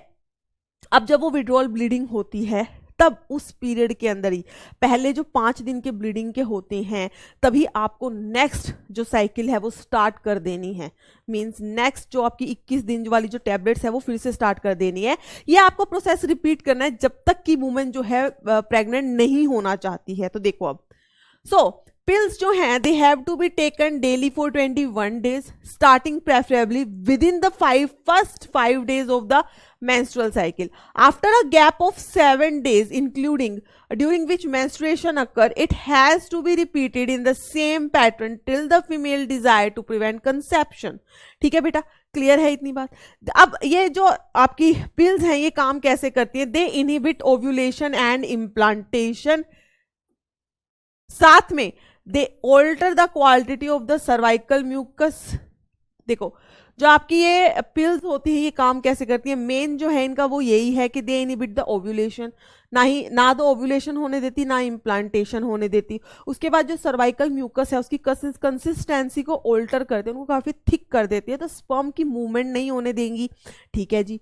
साथ में they prevent and retard the entry of the sperm, cervical mucus thick कर दिया ना, ठीक है। So pills are very effective with less side effect and are well accepted by the females. उसके बाद हमने पहले भी बताया था सहेली विच इज नई कॉन्ट्रासेप्टिव पिल है। सहेली a new oral contraceptive for the females which contain non-steroidal preparation। इसके पास क्या होती है बेटा, नॉन स्टीरोइडल प्रेपरेशन है, मीन्स यहाँ पर प्रोजेस्ट्रोन या एस्ट्रोजन नहीं है। They contain centchroman, they contain centchroman. अब ये काम कैसे करता है, प्रोजेस्ट्रोन एस्ट्रोजन नहीं है तो ऑफ कोर्स ओव्यूलेशन तो स्टॉप नहीं करेगा। They are basically the estrogen receptor blocker.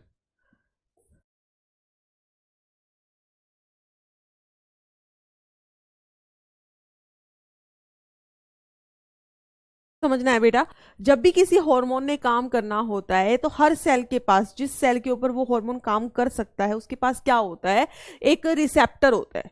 ठीक है, उस रिसेप्टर पे आकर ये हार्मोन आकर कंबाइन करता है और अपना काम करता है। ठीक है, अब जब आप ये सहेली पिल लेते हो, सहेली पिल में क्या होता है, इसके पास होता है ये एक chemical that is centchroman, it is a drug. ठीक है, ये क्या करती है, ये जाके और एस्ट्रोजन रिसेप्टर्स को ब्लॉक कर देती है। जब ये उसको ब्लॉक कर देगी तो जो प्रोजेस्ट्रोन या एस्ट्रोजन है वो आकर यूट्रस के सेल्स पर काम नहीं कर पाएगा। ठीक है, उनकी ग्रोथ नहीं कर पाएगा। ग्रोथ नहीं होगी तो इम्प्लांटेशन नहीं होगी, और वही तो नहीं करवाना है ताकि प्रेगनेंसी ना हो। ठीक है, तो इसे हम और क्या कहते हैं बेटा, it is also called as a once a week pill. ये पिल जो है हफ्ते में एक ही बार लेनी होती है, साइड इफेक्ट बहुत कम है और कॉन्ट्रासेप्टिव वैल्यू जो है वो भी काफी अच्छी है। Clear I hope. ठीक है, सो ये था आपका पिल्स के बारे में, दैट इज ओसीपीज। उसी के बाद आपकी आती हैं इंजेक्शंस एंड द इम्प्लांट्स। तो याद रखना है बेटा, इंजेक्शन और इम्प्लांट ये भी या तो किसके होंगे, प्रोजेस्ट्रोजन अकेले, या फिर कॉम्बिनेशन होता है एस्ट्रोजन प्लस प्रोजेस्ट्रोजन का। तो एक क्वेश्चन आ जाता है कि एस्ट्रोजन और प्रोजेस्ट्रोजन के कॉम्बिनेशन में क्या क्या आप लेते हैं, तो उसके अंदर आपका आएगा बेटा ओसीपीज भी आएंगे, ओरल कॉन्ट्रासेप्टिव पिल भी आएंगी, इम्प्लांट्स आएंगे और साथ में इंजेक्शंस भी आएंगे। इन तीनों के अंदर ही आप या तो अकेली या फिर कॉम्बिनेशन के अंदर ये हॉर्मोन्स ही देते हो। ठीक है, सो प्रोजेस्ट्रोजन अलोन और in combination with the oestrogen can be used by the female as injection और implant under the skin. Their mode of action is similar to that of the pill and their effective periods are much longer। इनका काम करने का तरीका just similar होता है जैसे कि पिल्स, बट इनका जो ड्यूरेशन जो है, कब तक ये काम कर सकते हैं, वो ज्यादा रहता है। जैसे जो इम्प्लांट्स हैं आपको दिख रहे हैं, ये मैच स्टिक जैसे कुछ कैप्सूल्स हैं, they are just implanted under the skin. Normally इस एरिया में उनको इम्प्लांट कर दिया जाता है और ये कम से कम 3 से 5 साल तक धीरे धीरे प्रोजेस्ट्रोन या जो भी आपने कॉम्बिनेशन यूज किया, तो कॉम्बिनेशन नहीं तो प्रोजेस्ट्रोन जो है वो धीरे धीरे रिलीज करते हैं and they prevent the fertilization, they prevent the conception basically. Similarly injectables होते हैं, एक इंजेक्शन लगता है और वो नॉर्मली 3 महीने तक एक्टिव रहता है, 3 महीने के बाद फिर से इंजेक्शन लगवा लो।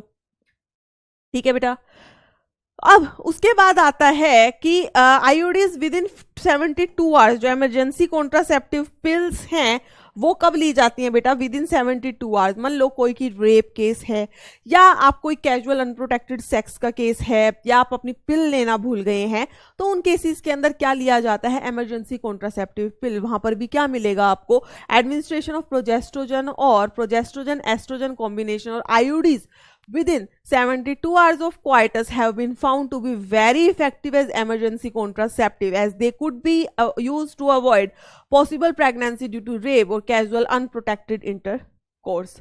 और आपको ये जो इमरजेंसी कॉन्ट्रासेप्टिव पिल्स हैं इनका मैंने आपको बताया था किस ब्रांड नेम से आती है, लाइक आई पिल। ठीक है, आई पिल हो गई और एक होती है बेटा 72 अनवांटेड 72। ठीक है, इन ब्रांड नेम से आती हैं which are used within 72 hours of unprotected sex. Next method आएगा बेटा आपका स्टरलाइजेशन और you can say the surgical method. Sterilization और द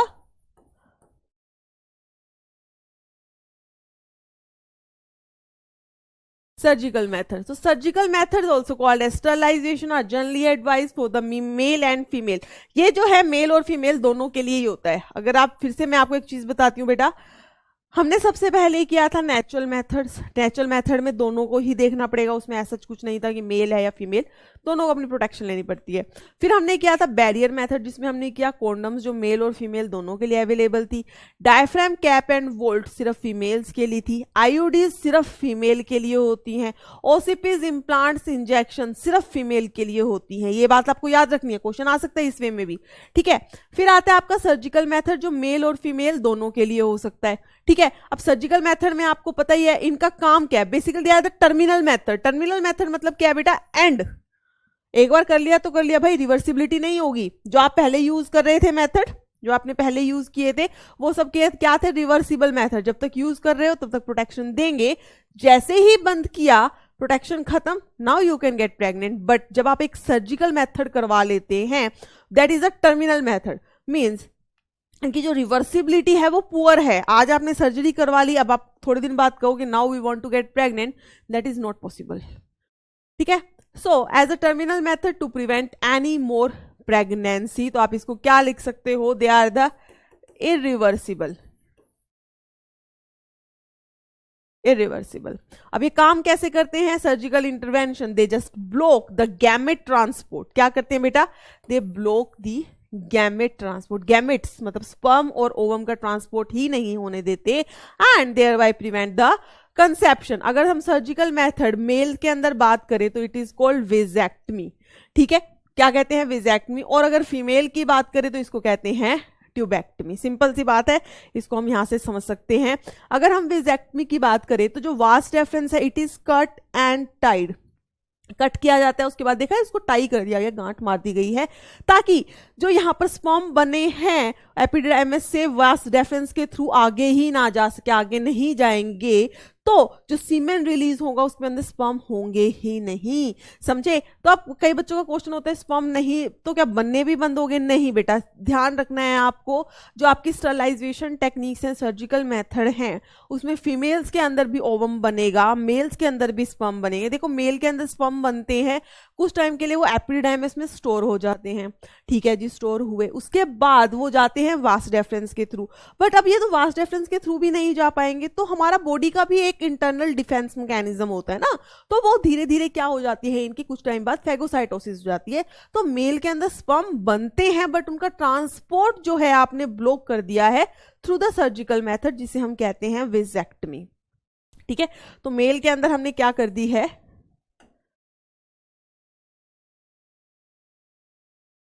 वेजेक्टमी. ठीक है. ऐसे ही फीमेल की बात करें तो ये थी फेलोपियन ट्यूब. फेलोपियन ट्यूब को यहां से कट किया गया एंड टाइड.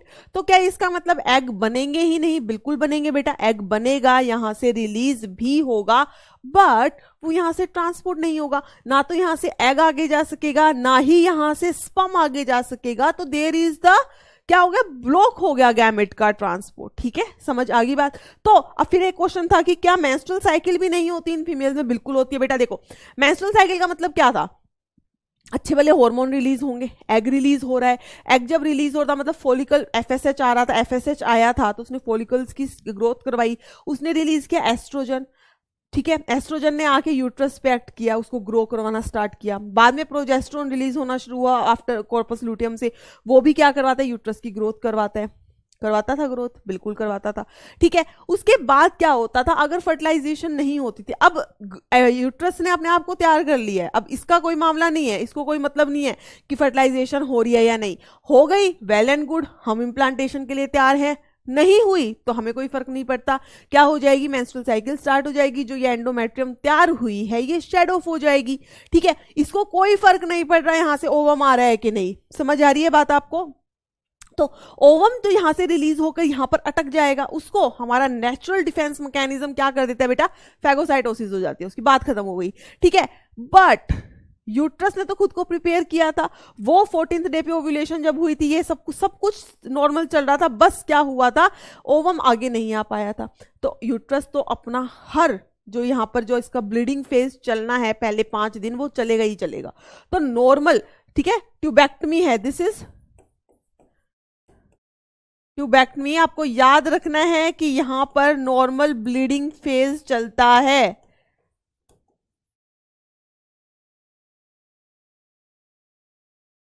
मतलब पूरी मेंस्ट्रुअल साइकिल चलेगी बेटा, ये इस बात से कंफ्यूज नहीं हो जाना है, ठीक है। आप समझ के देखो ना, मेंस्ट्रुअल साइकिल का मतलब क्या था, यूट्रस जो खुद को तैयार कर लेती थी with the help of hormones. कोई हॉर्मोन्स यहां से चलकर थोड़ी आ रहे थे फेलोपियन ट्यूब से, हॉर्मोन्स को तो ब्लड एब्जॉर्ब करते हैं ना बेटा, ब्लड के थ्रू वो यहाँ आते हैं, फेलोपियन ट्यूब से होकर नहीं आते। तुम सोच रहे हो, कभी आधे बच्चे यही सोच रहे होंगे फेलोपियन ट्यूब में हॉर्मोन आएंगे, यहाँ से तो ब्लॉक होगी तो हॉर्मोन नहीं आएंगे। भाई जागो, ठीक है।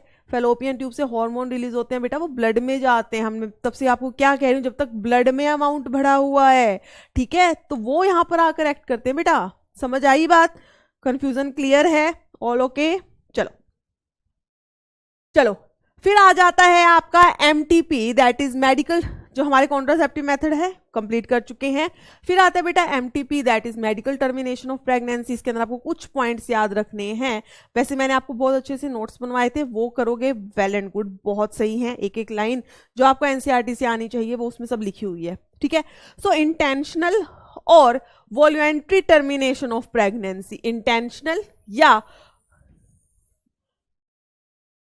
तो मेडिकल टर्मिनेशन ऑफ प्रेगनेंसी क्या होता है बेटा, इट इज द इंटेंशनल और the voluntary termination of pregnancy before full term is called medical termination of pregnancy, MTP, और the induced abortion. Full term बेटा मतलब 9 मंथ, 9 मंथ होने से पहले ही जो आपका फीटस था, जो एम्ब्रियो था, उसको आपने क्या करवा दिया, अबॉर्ट करवा दिया है खुद की मर्जी से, इंटेंशनल था, वॉल्यूंट्री था, that is MTP, that is medical termination of pregnancy, ठीक है। अब आपको याद रखना है कि इस पे भी क्वेश्चन आया हुआ है कि पूरे वर्ल्ड को अगर हम देखें तो एक साल के अंदर 45 to 50 मिलियन एमटीपी होती हैं, which is around 1/5 of the total number of conceived pregnancy in a year, ठीक। एमटीपी जो है इंडिया के अंदर लीगलाइज कर दिया गया था in the year 1971 with some strict condition. MTP को इंडियन गवर्नमेंट ने कहा ठीक है एमटीपी करवा सकते हैं, 1971 में ये बोला गया, बट कुछ स्ट्रिक्ट कंडीशंस थी कि इससे जो है फीमेल फिटिसाइड नहीं होना चाहिए। ऐसा ना हो कि आपने चेक करवाया जेंडर फिटस का कि वो मेल है या फीमेल है, फीमेल है तो जस्ट अबॉर्ट करवा दो, नहीं, ये रीजन तो बिल्कुल नहीं होना चाहिए, that will definitely affect our sex ratio, ठीक है। और ऐसा करना ही क्यों है, तो एक तो ये चीज को उन्होंने कहा कि ये नहीं करना। लोग, जैसे मैंने आपको बताया था, लोग क्या करते थे, एमनियोसेंटेसिस के थ्रू पहले सेक्स डिटर्मिनेशन करवा लिया and then it is followed by MTP, तो that is basically legally banned in India, ठीक। एमटीपी करवाने का कुछ एक रीजन होना चाहिए। रीजन क्या हो सकता है, या तो बच्चे को खतरा है या बच्चे से मदर को खतरा है, ठीक है, या कुछ हो सकता है कि अनप्रोटेक्टेड सेक्स की वजह से अभी जो कपल है, मैरिड कपल है, वो बच्चा नहीं चाहता है, ये रीजन हो सकता है। Rape can be a reason, rape हो गया है तो of course that was unwanted, तो you can go for MTP. तो these are the some legal cases जहां पर एमटीपी की जा सकती है। बट अगर आप ये कहें कि भाई हमें तो लड़की नहीं चाहिए तो हमें एमटीपी करवानी है, दैट इज नॉट लीगल, ठीक है बेटा। ये हो गया आंसर। अब इसके अंदर आपको लिखा होगा, वो कहाँ गया, कि एमटीपी जो है बेटा फर्स्ट ट्राइमेस्टर के अंदर, ये रहा, एमटीपी जो है they are considered safe during the first trimester, that is up to 12 week of the pregnancy. Pregnancy के 12 हफ्ते तक ही जो है, इस पे क्वेश्चन आता है, very important, this is a PYQ, कि एमटीपी जो है आप कब करवाते हो बेटा, फर्स्ट ट्राइमेस्टर के अंदर कब करवाते हो, first trimester means up to 3 months और you can say 12 weeks of the pregnancy. Second trimester abortion जो है they are much more riskier, second trimester में अबॉर्शन नहीं किए जाते हैं। One disturbing trend observed is that the majorities of the MTPs are performed illegally by unqualified quacks which are not only unsafe but could be fatal too, ठीक है। इसमें कुछ ज्यादा है नहीं, हम कर चुके हैं और सब कुछ। फिर आपकी बुक के अंदर साइड में ये एक येलो कलर से एक पैराग्राफ दिया हुआ है, इसके अंदर क्या दिया हुआ है, इसके अंदर आया था बेटा एक एमटीपी अमेंडमेंट एक्ट 2017 के अंदर। Medical termination of pregnancy amendment act 2017 जो कि हमारे गवर्नमेंट ऑफ इंडिया ने दिया, उसमें ये था कि अगर आपको एमटीपी करवानी है, एक तो उसके कुछ लीगल मतलब अच्छे एक एक्यूरेट कॉज होने चाहिए, भाई एमटीपी किस लिए करवा रहे हो आप, ठीक है। अगर आपको करवानी है तो अगर पहले 12 ही हफ्ते हुए हैं, फर्स्ट ट्राइमेस्टर है, तो कम से कम एक डॉक्टर की एडवाइस लेनी है, तब एमटीपी होगी। बट इन केस तो थोड़ा सा आप डिले हो गए हो, उसके बाद मान लो कुछ पता चलता है कि जो एम्ब्रियो है, फीटस है, उसके अंदर कोई ना कोई क्रोमोसोमल एबिरेशंस है, जिससे कि बच्चे को दुनिया में लाना इज नॉट वर्थ, मतलब उस बच्चे की भी लाइफ खराब होनी है, या ऐसी कंडीशन जिसमें फीमेल जो है उसकी लाइफ को डेंजर है, तो और प्रेगनेंसी को 12 वीक से ज्यादा हो गया है, बट 12 वीक से ज्यादा बट 24 वीक से कम, ठीक है, ये बात हम याद रखेंगे। 12 वीक से ज्यादा, यहाँ पे लिखा हुआ है more than 12 week but fewer than 24 week, तो उस टाइम पे आप 2 रजिस्टर्ड मेडिकल प्रैक्टिशनर, मतलब 2 रजिस्टर्ड मेडिकल डॉक्टर्स जो हैं उनकी एडवाइस लेंगे। अगर वो अप्रूव कर देते हैं then you can go for the MTP. Clear है बेटा? चलो, फिर आता है आपका सेक्सुअली ट्रांसमिटेड इन्फेक्शंस, और you can say sexually transmitted diseases, या जिसे आप कहते हो वेनरल डिजीज वीडी, या जिसे आप कहते हो reproductive tract infection that is RTIs, या जिसे हम कहते हैं PID that is pelvic inflammatory disease. अब अगर एक क्वेश्चन आया था कि जो एसटीडीज हैं उनको एसटीआईज कहना is why it is more appropriate, disease की जगह हम इन्फेक्शन क्यों कह रहे हैं बेटा? इन्फेक्शन मतलब एक ऐसी डिजीज इन्फेक्शियस है जो एक इंसान से दूसरे इंसान तक जा रही है, इस और वहां पे क्या हो रही है, इन्फ्लामेशन भी हो रही है, ठीक है। तो इसलिए हम उसको डिजीज ना कह के वी कॉल इट इन्फेक्शन, भाई फैलेगा, ठीक है। सो इन्फेक्शन और disease which are transmitted through sexual intercourse, जो किसके थ्रू ट्रांसमिट होते हैं बेटा? Through sexual intercourse, they are collectively called the sexually transmitted infection, STIs और वेनरल डिजीज, या तो आप कहते हैं उनको एसटीआई या वेनरल डिजीज, और reproductive tract infection like gonorrhoea, syphilis, genital herpes, chlamydiasis, genital wart, trichomoniasis, hepatitis B, and of course the most discussed in the recent years, that is the AIDS, HIV infection are some of the most common STIs। इसके अंदर से HIV तो हम आगे discuss करेंगे बहुत बड़े तरीके में, ठीक है। अब कुछ इन्फेक्शंस ऐसे हैं बेटा, some of these infections like hepatitis B and HIV can also be transmitted by sharing of the injection needle, surgical instrument, etc. with infected person, transfusion of blood or from the infected mother to the fetus। ठीक है, ये infections ऐसे होते हैं जो by sharing of needle from mother to fetus, ठीक है, blood transfusion के थ्रू, sexual intercourse के through they can pass on. अब आपको याद रखना है कि जस्ट एक सिंपल किसिंग के थ्रू जो है ये इन्फेक्शन नहीं फैलते हैं, ठीक, एक्सेप्ट फॉर, फिर ये लाइन इंपॉर्टेंट है, हेपेटाइटिस बी, जेनाइटल हर्पिस और एचआईवी इन्फेक्शंस को अगर छोड़ दिया जाए तो जितने भी आपके sexually transmitted infection they are completely curable. उनको आप पता लगाएंगे, उनको आप क्योर कर सकते हैं, आप ठीक हो सकते हैं। बट जेनाइटल हर्पिस, एचआईवी और हेपेटाइटिस बी अगर एक बार इंसान को हो गया तो हो गया, दे आर नॉट क्योरेबल, इनको आप क्योर नहीं कर सकते हैं, ठीक है बेटा, क्लियर। अब अगर इन डिजीजेस के, सेक्सुअली ट्रांसमिटेड इन्फेक्शंस के अगर आप सिम्टम्स देखें तो आप क्या इसको डिवाइड कर सकते हो बेटा? 2 के अंदर, एक होते हैं अर्ली सिम्टम्स, ठीक है, तो अर्ली सिम्टम में अंदर इनके अंदर सबके अंदर एक ही चीज होती है, क्या? इचिंग, हल्की हल्की सी खारिश आना स्टार्ट हो जाना इन द रिप्रोडक्टिव एरिया, ठीक है, जेनाइटल एरियाज में। So itching, there is fluid discharge, slight pain, swelling in the genital region, but infected females में often भी asymptomatic, अब ये इतनी हल्के होते हैं कि इसको कोई ज्यादा ध्यान नहीं देता, they are just asymptomatic and hence may remain undetected। अब अगर ये undetected रह गए हैं तो absence और less significant symptom in the early stages infection, the social stigma। अब देखो कई बार क्या होता है कि एक तो पहली बात तो उसको पता नहीं चलता, अगर थोड़ा बहुत उसको लग रहा है कि हाँ शायद मुझे इन्फेक्शन हुआ है, तो सोशल स्टिग्मा इतना है कि अरे भाई जेनाइटल इसको इन्फेक्शन कैसे हो गया, कुछ तो गलत किया होगा, एक उस टाइप की बकवास बातें चलती है जिसपे आपको ध्यान नहीं देना है। थोड़ा सा भी अगर आपको लगता है कि देयर इज सम प्रॉब्लम तो just go to the doctor, checkup करवाओ, अगर प्रॉब्लम है बेटा अर्ली स्टेज में पता लगेगा, ठीक हो जाओगे, ठीक है। अगर इन केस आप सोशल टैबूज की वजह से, सोशल स्टिग्मा की वजह से डॉक्टर के पास नहीं गए हैं, या कुछ ऐसे केस हैं जिसमें पता ही नहीं लगा, तो उनके अंदर ऑफ कोर्स क्या हो जाएगा? एडवांस केसेस हो जाएंगे। This could lead to complication later. बाद में क्या होगी complication, which include PID that is pelvic inflammatory disease, पूरा बहुत ज्यादा इन्फ्लामेशन हो जाती है पेल्विक रीजन के अंदर। क्या हो सकते हैं, अबॉर्शंस हो सकते हैं, still birth, ectopic pregnancy, infertility और even cancer of the reproductive tract. STDs are the major threat to the healthy society. Now अगर आप STD की बात करें बेटा, तो सबसे ज्यादा जो आपको ये देखने को मिलती है वो मिलती है 15 to 24 ईयर ऑफ एज के अंदर। ठीक है, कौन सी एज के अंदर, जो मोस्ट रिप्रोड्यूसिबल एज है दैट इज 15 to 24 ईयर्स, उसके अंदर। ठीक, अब one could be free of these infection by following, simple कुछ प्रिंसिपल हैं विच यू शुड फॉलो अगर आपको STD से बचना है, STI से बचना है। फर्स्ट वन इज अवॉइड, तो पहला है बेटा avoid sex with unknown partner and the multiple partner.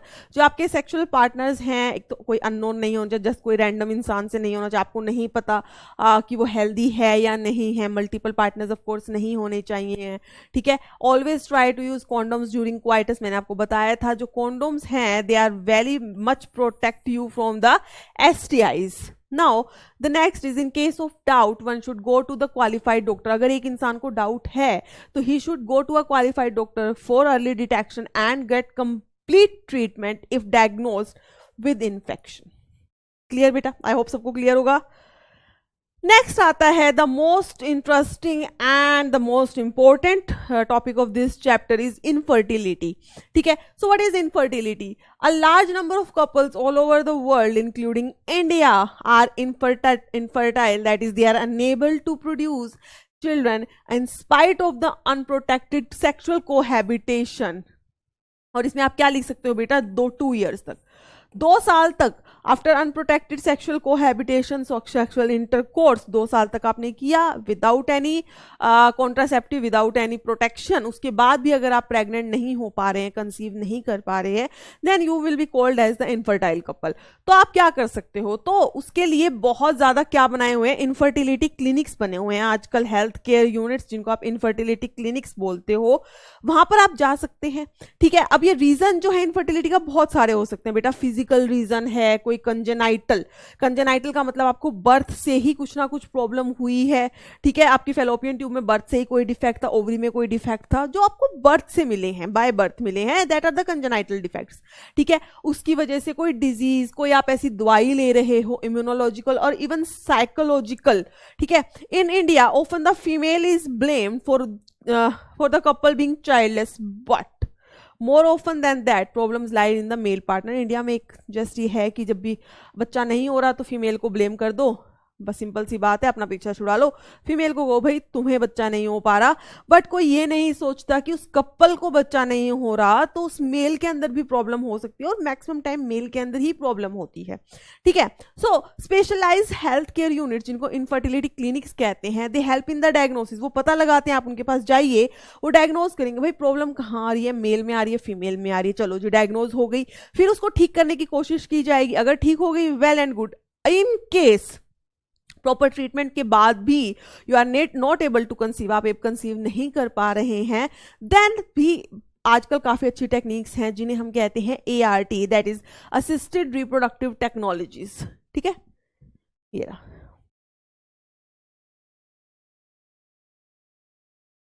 जिन्हें हम कहते हैं बेटा assisted reproductive technology, they are the special technology जिसके through you can have the child. तो अब ART के अंदर आप क्या क्या इंक्लूड करते हो, इनके अंदर आप इंक्लूड करते हो बेटा in vitro fertilization which is just followed by the embryo transplant, then in vivo fertilization, intra क्या होता है गैमेट फर्टिलाइजेशन। ठीक है, sorry GIFT, that is gamete intrafallopian transfer, gametes का ट्रांसफर किया जाता है, आर्टिफिशियल इंसेमिनेशन की जाती है, बहुत सारे मेथड हैं जिसके through you can get pregnant, you can get a healthy baby, simple. ठीक है, तो सबसे पहले जो है बेटा that is in vitro fertilisation, IVF। In vitro fertilisation मतलब IVF, इसका मतलब क्या होता है, fertilisation outside the body. Simple सी बात आप समझ लो, इसके अंदर क्या किया जाएगा, फीमेल की बॉडी से जो है एग लिया जाएगा, मेल की बॉडी से जो है वो स्पर्म लिया जाएगा। अब किससे लिया जाएगा वो डिपेंड करता है, अगर फीमेल हेल्दी है तो उससे ले सकते हैं या कोई डोनर ले सकते हैं। सिमिलरली अगर मेल हेल्दी है, जो हस्बैंड है, उससे ले सकते हैं, ठीक है, या फिर किसी डोनर से ले सकते हैं। दोनों के मेल एग और स्पर्म जो है उसको लिया गया और बाहर इन द लैब उसको उन दोनों को सिमिलर कंडीशंस प्रोवाइड की जो एक फीमेल के अंदर, female reproductive tract fallopian tube के अंदर फॉर फर्टिलाइजेशन होती हैं। Similar simulated condition to the female उन्हें प्रोवाइड की जाती है लैब में और वहां पर उनका होता है फर्टिलाइजेशन। जब फर्टिलाइजेशन हुआ जाइगोट फॉर्मेशन हो गई, ठीक है। अब उस जाइगोट को ट्रांसफर के, देखो बेटा ये फर्टिलाइजेशन का मेथड हम डेवलप कर चुके हैं, बट अभी बाहर पूरा का पूरा बेबी की डेवलपमेंट करवाना भी नहीं हुआ है, दैट इज नॉट हुआ नहीं अभी तक। उसको तो क्या करते हैं, जैसे ही जाइगोट बनता है उसको ट्रांसफर कर दिया जाता है इन द फीमेल, ठीक है। जो एक हेल्दी फीमेल जो है, या तो मदर ही हो सकती है, वाइफ हो सकती है, या आपने कोई और फीमेल ली है वो हो सकती है, ठीक है, जिसको हम कहते हैं बेसिकली सरोगेसी, ठीक है। तो वहां पर उस जाइगोट को ट्रांसफर कर दिया जाता है। जब आप एक जाइगोट को ट्रांसफर कर रहे हो या एक अर्ली एम्ब्रियो, मींस अभी याद है आपको जाइगोट के अंदर डिवीजन स्टार्ट हो जाती हैं, डिवाइड करता है, वो क्या बनते हैं बेटा, ब्लास्टोमियर, छोटे छोटे सेल्स जो बनते हैं उन्हें क्या कहते हैं, हम ब्लास्टोमियर्स कहते हैं, ठीक है। तो वो जो जाइगोट है और वो जो ब्लास्टोमियर्स हैं वो, तो zygote and early embryo means up to 8 blastomere, वो एम्ब्रियो जिसके पास सिर्फ 8 ही ब्लास्टोमियर है उसको लिया जाएगा, ट्रांसफर कर दिया जाएगा फीमेल के फैलोपियन ट्यूब में।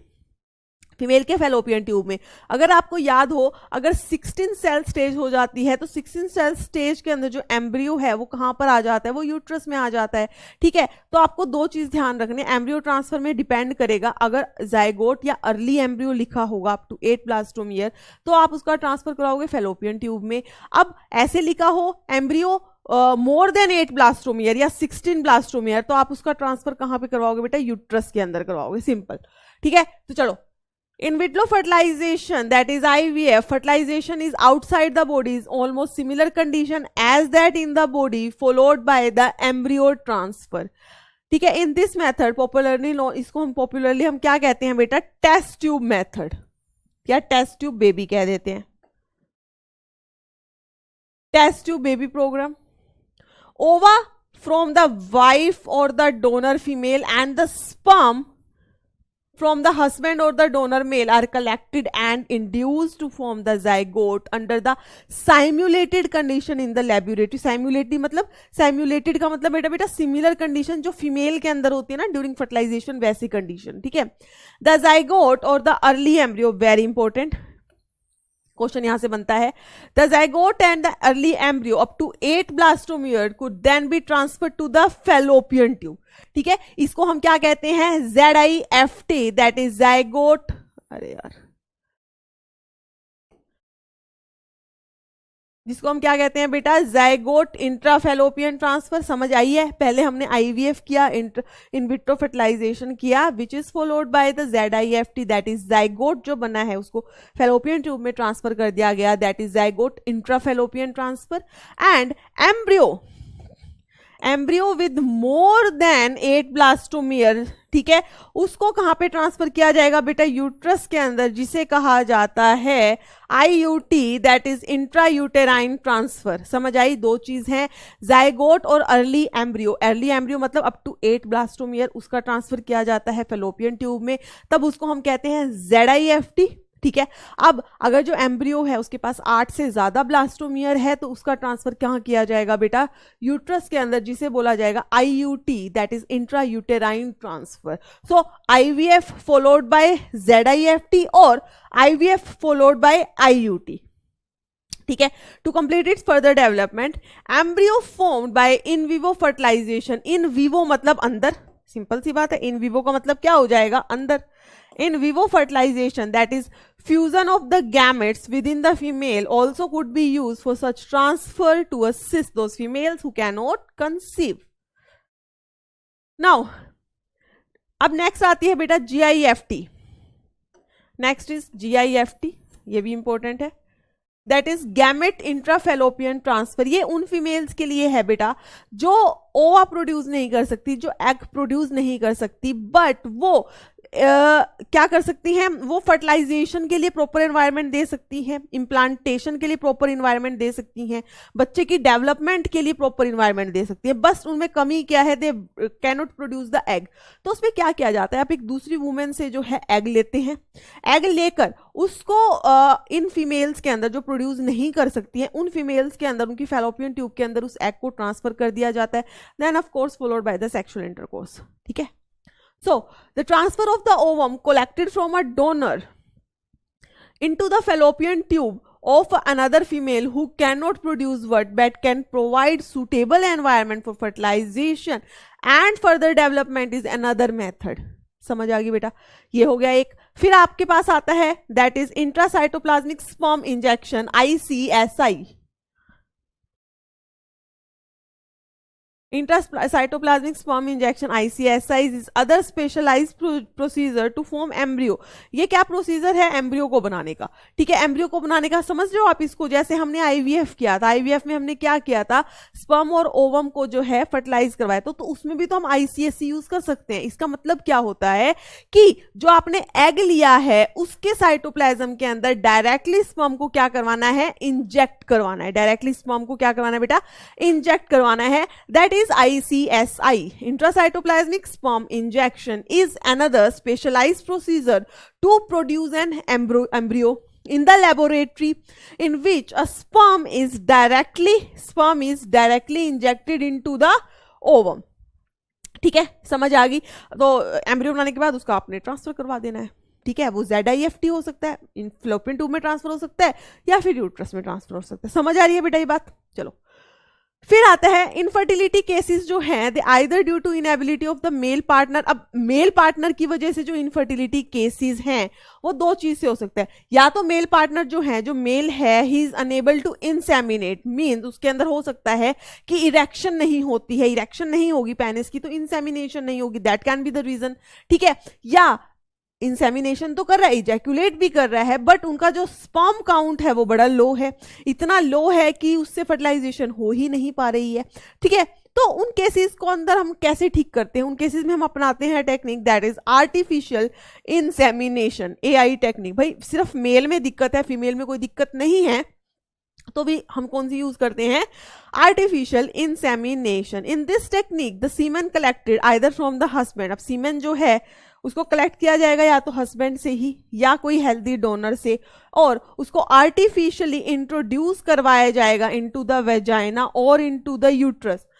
सीमेन को कलेक्ट किया गया, उसको इंट्रोड्यूस करवाया गया या तो फीमेल के वेजाइना में या डायरेक्टली इनटू द यूट्रस। ठीक है, यूट्रस में अगर उसको इंट्रोड्यूस करवाया गया then it is called IUI, that is intra uterine insemination. और उससे ऑफ कोर्स क्या हो जाएगी बेटा, फर्टिलाइजेशन हो जाएगी and the female will get pregnant. So ये कुछ मेथड्स थे जो आप यूज करते हो in the process ART, that is assisted reproductive technology. I hope सबको क्लियर हो गया होगा। ठीक है, IVF क्या होता है। ठीक है, IVF is followed bye embryo transfer. Embryo transfer दो टाइप का हो सकता है, क्या बेटा, ZIFT हो सकता है एंड IUT हो सकता है। ठीक है, जाइगोट इंट्राफेलोपियन हो सकता है या फिर इंट्रा यूटेराइन ट्रांसफर हो सकता है। ठीक है, इसमें जो हम बाहर जो ये स्पर्म और ओवम का फ्यूजन करवा रहे हैं, इसमें एक टेक्निक होती है ICSI, that is intracytoplasmic sperm injection to form the embryo. ठीक है, ये अलग से टेक्निक हो गई है। फिर होता है बेटा GIFT, that is gamete intrafallopian transfer. इसमें हम गैमेट बेसिकली ओवम को ट्रांसफर करते हैं in the fallopian tube of the female. ठीक है, फिर अगर हम बात करें इनफर्टिलिटी, अगर सिर्फ मेल की वजह से है, उनका स्पर्म काउंट लो है या वो इंसेमिनेशन नहीं कर पाते हैं, तो उसके अंदर हम क्या करते हैं, आर्टिफिशियल इंसेमिनेशन। मतलब हम सीमन को कलेक्ट करेंगे या तो मेल हस्बैंड से या किसी और डोनर से, and then that semen is artificially introduced. Artificially introduce मतलब सेक्सुअल इंटरकोर्स से इंट्रोड्यूस नहीं हुआ, जस्ट आपने लैब प्रोसीजर से ही वुमेन के वजाइना के अंदर या डायरेक्टली इनटू द यूट्रस, उसके अंदर क्या किया, सीमेन को इंट्रोड्यूस करवा दिया। अगर आप डायरेक्टली यूट्रस के अंदर जो है सीमेन को डाल रहे हैं, that process is known as IUI, that is intra uterine insemination. I hope clear है बेटा। तो ये था आपका पूरा chapter that is reproductive health, जो हमने बहुत अच्छे से कर लिया, और आज के लेक्चर में हमने पूरी NCERT डिस्कस कर लिया। तो अब किसी बच्चे को ये नहीं रहेगा मैम NCERT हो गई डिस्कस। ठीक है, चलो इससे रिलेटेड कुछ क्वेश्चंस है बेटा जो थोड़े इंपॉर्टेंट बनते हैं। ये ऐसे क्वेश्चन हैं जिनसे ही और क्वेश्चन बनेंगे। समझ लो, तो ये आप अच्छे से समझ लो एक बार। तो बेटा पहला क्वेश्चन है मैचिंग करनी है। सो वोल्ट सबसे पहली बात तो आपको याद होना चाहिए, कहाँ यूज किया था हमने, डायफ्राम कप वोल्ट फीमेल के अंदर। क्या काम करता है इनका, ये स्पर्म की एंट्री को ब्लॉक करते हैं। तो देख लो ये रहा पहला ही है इसका। तो वोल्ट का क्या हो जाएगा बेटा, the entry of the sperm through cervix is blocked. Then IUDs, intrauterine devices. अगर आप एक प्रॉपर आईयूडी की बात करें कॉमन, तो जस्ट उनका काम क्या होता है, they increase the phagocytosis of the sperm in the uterus. ठीक है, so they increases the phagocytosis of the sperm in the uterus. Vasectomy males के अंदर, removal of vas deferens. Tubectomy, removal of part of fallopian tube. तो देख लो बेटा answer क्या हो जाएगा, ए का 1 होना चाहिए बेटा। इसके अंदर आंसर आ जाएगा आपका ऑप्शन नंबर 4, ए का 1, बी का 3, सी का 2। ठीक है, clear. Next one, which of the following STDs are not curable. ये हमने अभी डिस्कस किया था, कौन सी एसटीडी ऐसी हैं जो एक बार हो जाए तो क्योर नहीं होंगी। Genital herpes, hepatitis B and HIV, that is AIDS. So answer 1 ही आपका करेक्ट आंसर है, that is genital herpes, hepatitis B, HIV infection. बेटा इन डिजीज के सामने आपकी बुक के अंदर कॉजेटिव एजेंट नहीं लिखा, बट अगर आप अपना लेक्चर देखेंगे जो हमने लेक्चर किया था, तो मैंने आपको कॉजेटिव एजेंट लिखवाया है, साथ में मैंने आपको लिखवाया which one is bacterial, which one is viral, which one is protozoal, which one is by the chlamydia. तो वो आपको अच्छे से याद करना है। ठीक है, that can come as like list 1, list 2, उसके अंदर मैचिंग के अंदर आ सकती है। ठीक, now hormone releasing intra devices. Hormone releasing intra uterine device में ऑप्शन मत देखो भाई, अपने दिमाग में अच्छे से रट लो। कौन सी थी बेटा, इसमें अंदर थी आपकी प्रोजेस्टासर्ट एंड LNG-20। तो आंसर देखो जरा, ये रहा। तो ऑप्शन नंबर 4 जो है वो इसका करेक्ट आंसर हो जाएगा। नेक्स्ट है बेटा, फिर लिस्ट 1 एंड लिस्ट 2 है, मैच कर दो। Diaphragm again used by the female, they cover the cervix, block the entry of the sperm. क्या करते हैं, सर्विक्स को ब्लॉक करते हैं, सर्विक्स को बेसिकली कवर करते हैं और फिर वहां से एंट्री ऑफ स्पर्म नहीं होने देते हैं। तो ए का 4 इसमें है और इसमें भी। चलो आगे देखते हैं। कॉन्ट्रासेप्टिव पिल, कॉन्ट्रासेप्टिव पिल का काम क्या था, वो ओव्यूलेशन नहीं होने देती और ना ही इम्प्लांटेशन होने देती हैं। So they inhibit ovulation and implantation, B का हो जाएगा 1। ठीक है जी। Then IUDs again they increase the phagocytosis of the sperm with in the uterus means 2 and lactational amenorrhea means absence of menstrual cycle during lactation। तो इसमें answer हो जाएगा बेटा आपका ऑप्शन नंबर 3। नेक्स्ट ये है बेटा आपका असर्शन रीजन क्वेश्चन, जो बच्चों को बड़ा मुश्किल लगते हैं। सबसे पहले आपको ये समझना है what is assertion and what is reason. Assertion is basically a question asked. ठीक है, आपसे एक क्वेश्चन पूछा गया है, साथ में वो क्या करते हैं भाई, आपसे क्वेश्चन भी पूछ लिया, साथ में एक आंसर भी देते हैं। कहते हैं हमने ये क्वेश्चन पूछा और हमने ये आंसर दिया, अब तुम हमें बताओ क्या हमने सही क्वेश्चन पूछा। अगर हमने सही क्वेश्चन पूछा तो जो हमने आंसर दिया, जो हमने इसका रीजन दिया, क्या वो सही आ रहा है। ठीक है, अगर दोनों ही स्टेटमेंट ठीक हैं, if assertion is right and reason is also right and reason is the correct explanation of the assertion, तो आपका ऑप्शन हो जाता है बेटा 1। ठीक है, फिर सेकंड ऑप्शन में क्या होता है कि भाई असर्शन भी ठीक है, एक जो आपको स्टेटमेंट दिया वो ठीक है, रीजन के अंदर जो स्टेटमेंट है वो भी ठीक है। दोनों स्टेटमेंट अलग अलग तो ठीक है, बट दोनों स्टेटमेंट में कोई कनेक्शन नहीं बन पा रहा है। असर्शन का जो रीजन होना चाहिए था वो अलग है, रीजन ठीक, मतलब रीजन वाली स्टेटमेंट ठीक है बट वो उसका रीजन नहीं है। तो आपका हो जाएगा option 2, both assertion and reason are true but reason is not the correct explanation. ठीक है, थर्ड ऑप्शन होता है बेटा जब असर्शन ट्रू है, जो असर्शन पूछा गया वो ठीक है बट रीजन ही फॉल्स हो गया। ठीक है, तो ये हो जाएगा आपका थर्ड। फिर फोर्थ होता है both assertion and reason are false. अब इसमें आप एक चीज याद रखेंगे, कई बार क्या होता है, असर्शन वाली स्टेटमेंट तो कुछ गलत ही दे दी और रीजन वाली ठीक दे दी, बट बेटा ऐसा कोई ऑप्शन नहीं होता आपके पास जिसमें ये लिखा हो कि assertion is wrong and reason is correct. Simple दिमाग लगाओ, असर्शन का मतलब होता है एक स्टेटमेंट जिसका आपको नीचे एक रीजन दिया है, अब आपको देखना है क्या वो रीजन ठीक है या नहीं है। ठीक है, बट मान लो कि आपको बोल दिया जाए कि असर्शन ही इनकरेक्ट है, ऊपर वाली स्टेटमेंट इनकरेक्ट है। जब इन स्टेटमेंट ही इनकरेक्ट है तो आपको क्या पता कि रीजन करेक्ट हो, उसका जो नीचे रीजन दिया वो करेक्ट है कि नहीं, दोनों ही इनकरेक्ट हो गया फिर तो। ठीक है, तो अगर असर्शन, अगर आपको पहली स्टेटमेंट ही लगती है कि तो इनकरेक्ट है, गलत ही बोल दी है, तो आपका आंसर हमेशा ही फोर्थ जाएगा, assertion and reason are false. ठीक है, तो चलो पहले को इसमें देख लेते हैं असर्शन क्या है। Lactational amenorrhea is the temporary postnatal, बच्चा होने के बाद infertility that occur when a woman is amenorrheic, that is not menstruating or fully breastfeeding। बिल्कुल ठीक है बेटा। देखो वो कह रहे हैं लैक्टेशनल एमेनोरिया बेसिकली क्या होता है, टेम्परेरी पोस्टनेटल फर्टिलिटी है। बच्चा होने के बाद जो है वुमेन के अंदर इनफर्टिलिटी है, वो क्यों है इनफर्टाइल, क्योंकि उसमें मेंस्ट्रुएशन नहीं हो रही, ना ही उसके अंदर ब्रेस्ट फीडिंग हो रही है, ठीक है, सॉरी ब्रेस्ट फीडिंग तो फुली हो रही है, उस टाइम पे वो मेंस्ट्रुअल पीरियड में नहीं है। अब मेंस्ट्रुअल साइकिल क्यों नहीं हो रही, मैंने आपको बताया था क्योंकि प्रोलैक्टिन ज्यादा है, और वो प्रोलैक्टिन क्या करता है, एफएसएच और एलएच गोनाडोट्रोपिन रिलीजिंग हार्मोन को भी रिलीज नहीं होने देता, वो नहीं होगा तो एफएसएच और एलएच रिलीज नहीं होगा, दैट इज द रीजन। इसमें देखते क्या रीजन दिया, breast feeding delay the resumption of the normal ovarian cycle by disturbing the pattern of pulsatile release of gonadotropin releasing hormone from the hypothalamus and hence LH from the pituitary। बिल्कुल ठीक है बेटा। Lactational amenorrhoea में infertility है, women pregnant नहीं हो पाती है, क्यों नहीं हो पाती, क्योंकि भाई एलएच एफएसएच रिलीज नहीं हो पाते, सिंपल सी बात है, ठीक है। तो दोनों ही स्टेटमेंट ठीक हैं, और जो असर्शन है उसका जो रीजन दिया है वो बिल्कुल करेक्ट है। तो आपका आंसर इसके अंदर हो जाएगा option number 1, if both assertion and reason are correct and reason is the correct explanation of the assertion, ठीक है। Next, the combined oral contraceptive pill means जिसके अंदर एस्ट्रोजन और प्रोजेस्टेरोन दोनों हैं, they alter the menstrual cycle to eliminate ovulation and prevent pregnancy. बिल्कुल ठीक बात है बेटा, ये मेंस्ट्रुअल साइकिल जो पूरी चलती है उसको ऑल्टर करती है, ओव्यूलेशन नहीं होने देती है। बताई थी मैंने आपको बात, ओव्यूलेशन नहीं होने देती, वहां जो ब्लीडिंग होती है that is just the withdrawal bleeding, ठीक है। Progesterone negative feedback decrease the pulse frequency of the gonadotropin releasing hormone release by the hypothalamus, ठीक है। वो कह रहा है कि कंबाइंड पिल जो है मेंस्ट्रुअल साइकिल नहीं होने देती, ओव्यूलेशन नहीं होने देती। क्यों नहीं होने देती, क्योंकि ओसीपीज के अंदर जो प्रोजेस्टेरोन है वो नेगेटिव फीडबैक दे रहा है बेटा, और वो गोनाडोट्रोपिन रिलीजिंग हार्मोन जो हाइपोथैलेमस से रिलीज होना था वो नहीं होने देना, वो नहीं होगा तो एफएसएच और एलएच नहीं होंगे तो ओव्यूलेशन नहीं होगा। तो दोनों ही करेक्ट हैं, तो करेक्ट आंसर हो जाएगा आपका इसमें option number 1, both assertion and reason and correct, and reason is the correct explanation of the assertion. देखो ये क्वेश्चन बिल्कुल मुश्किल नहीं होते, सिंपल सी बात होती है।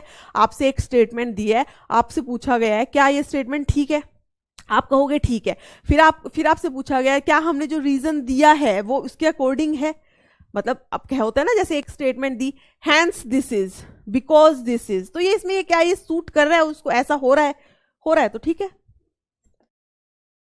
Next, gamete intrafallopian transfer that is GIFT, क्या पूछा गया आपसे, GIFT is actually in vivo fertilization and not in vitro fertilization। बिल्कुल ठीक है बेटा। इन विवो मतलब क्या होता है, फीमेल के अंदर, तो इस यहाँ पे क्या करते हैं, गैमेट को ट्रांसफर किया गया है, सिर्फ गैमेट ट्रांसफर किया गया है, फर्टिलाइजेशन तो बाद में ही होगी ना, मैंने बताया था ना, सेक्सुअल इंटरकोर्स से होगी या स्पर्म इंजेक्ट करोगे, जैसे भी होगी फर्टिलाइजेशन फीमेल की बॉडी में ही होगी। So GIFT is in vivo fertilization, in vitro तो नहीं है। तो पहली स्टेटमेंट तो बिल्कुल ठीक है। सेकेंड क्या है, in gamete intrafallopian transfer eggs are removed from the woman and placed in one of the fallopian tube। बिल्कुल ठीक है बेटा, एक वुमेन से एग रिलीज किए जाते हैं और उसके अंदर रख दिए जाते हैं फेलोपियन ट्यूब में, तभी इसको हम इन विवो कहते हैं। सो इसमें भी आपका करेक्ट आंसर 1 ही जाएगा, ठीक है। नेक्स्ट, क्वाइटस इंटरप्टस याद आ रहा है आपको, withdrawal method where the male remove his penis just before the ejaculation has a high failure rate for the method of contraception। मैंने आपको बताया था कि भाई ये तो इसका हाई फेलियर रेट है क्योंकि थोड़ा बहुत जो पहले फ्लूइड रिलीज हो रहा है दैट ऑल्सो कंटेन्स स्पर्म्स, ठीक है। द प्री इजैक्यूलेट, जो इजैक्यूलेट से इजैक्यूलेशन, प्रॉपर इजैक्यूलेशन से पहले जो थोड़ा बहुत फ्लूइड रिलीज होता है, which is secreted by the bulbourethral gland, याद आ रही है, is known to have sperm. बिल्कुल ठीक है, जो प्री इजैक्यूलेट रिलीज होता है बेटा उसके अंदर भी थोड़े बहुत स्पर्म होते हैं, सो of course it is a failure, ठीक है। तो आपका इसमें करेक्ट आंसर फिर से जाएगा 1। Next, consider the statement given below regarding the contraception and answer as directed thereafter. कुछ स्टेटमेंट दिए और हमें बताना है which of the 2 statement above are correct, कौन सी 2 स्टेटमेंट जो हैं ऊपर से करेक्ट हैं।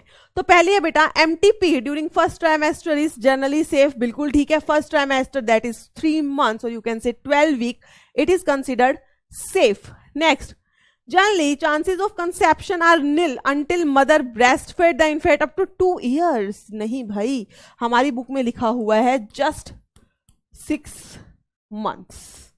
Means when the mother fully breastfed the child. तो गलत हो गई. नेक्स्ट है intrauterine devices like copper 2T are effective contraceptive. बिल्कुल इफेक्टिव कॉन्ट्रासेप्टिव है, mostly used by the females of India. Contraceptive pills may be taken up to 1 week after coitus to prevent pregnancy. बहुत ही गलत है. With in 72 our, वो भी emergency pills. ठीक है.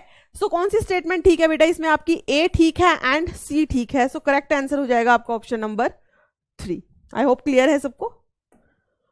Next, copper ion release from the copper releasing intrauterine device. Copper ion क्या करते थे? वो स्पर्म की मोटिलिटी को डिक्रीज करते थे, उनकी फर्टिलाइजिंग कैपेसिटी को डिक्रीज करते थे. सो करेक्ट आंसर इसमें हो जाएगा they suppress the sperm motility. That is option number 3 is the correct answer. Next, in vitro fertilisation मतलब बॉडी से बाहर is a technique that involve the transfer of which of the following into the fallopian tube. तो आप क्या transfer करते हो? या तो जाइगोट करते हो या अर्ली एम्ब्रियो करते हो. बस पहला ऑप्शन है बेटा embryo only up to 8 cell stage. सिर्फ एम्ब्रियो नहीं करते, जाइगोट भी कर सकते हो और मोर देन 8 सेल स्टेज भी कर सकते हो. तो ये कहना प्रॉपर ठीक नहीं है. नेक्स्ट, आइदर जाइगोट और early embryo up to 8 cell stage बिल्कुल ठीक है. एम्ब्रियो 32 में तो नहीं करते, सिर्फ जाइगोट भी नहीं करते. तो इसमें जो बेस्ट ऑप्शन जा रहा है बेटा वो है ऑप्शन नंबर 2. क्लियर? ठीक है बेटा. तो ये था हमारा आज का लेक्चर जिसमें हमने पूरा का पूरा आपका रिप्रोडक्टिव हेल्थ वाला चैप्टर कंप्लीट कर दिया है. आई होप अब कोई डाउट नहीं होगा किसी बच्चे को कि भाई बच्चों को डाउट यही था कि मैम ये कर देंगे तो क्या ब्लीडिंग हो रही है, ये कर देंगे तो क्या ओव्यूलेशन हो रही है. तो मैंने पूरी कोशिश की है कि वो कोई डाउट आपका ना रहे. क्वेश्चंस बेटा जैसे करवाए हैं उसी मेथड से आते हैं, एनसीईआरटी से बाहर कुछ नहीं आएगा इस चैप्टर के अंदर. तो आई होप सबको अच्छे से समझ आ गया होगा. ठीक है, और इसको अच्छे से पढ़ लेना. जितनी डीपीपीज आपको दी गई हैं वो सब कर लेना. ठीक है, अब मिलते हैं हम नेक्स्ट लेक्चर में विद न्यू चैप्टर. तब तक के लिए बाय. Thank you.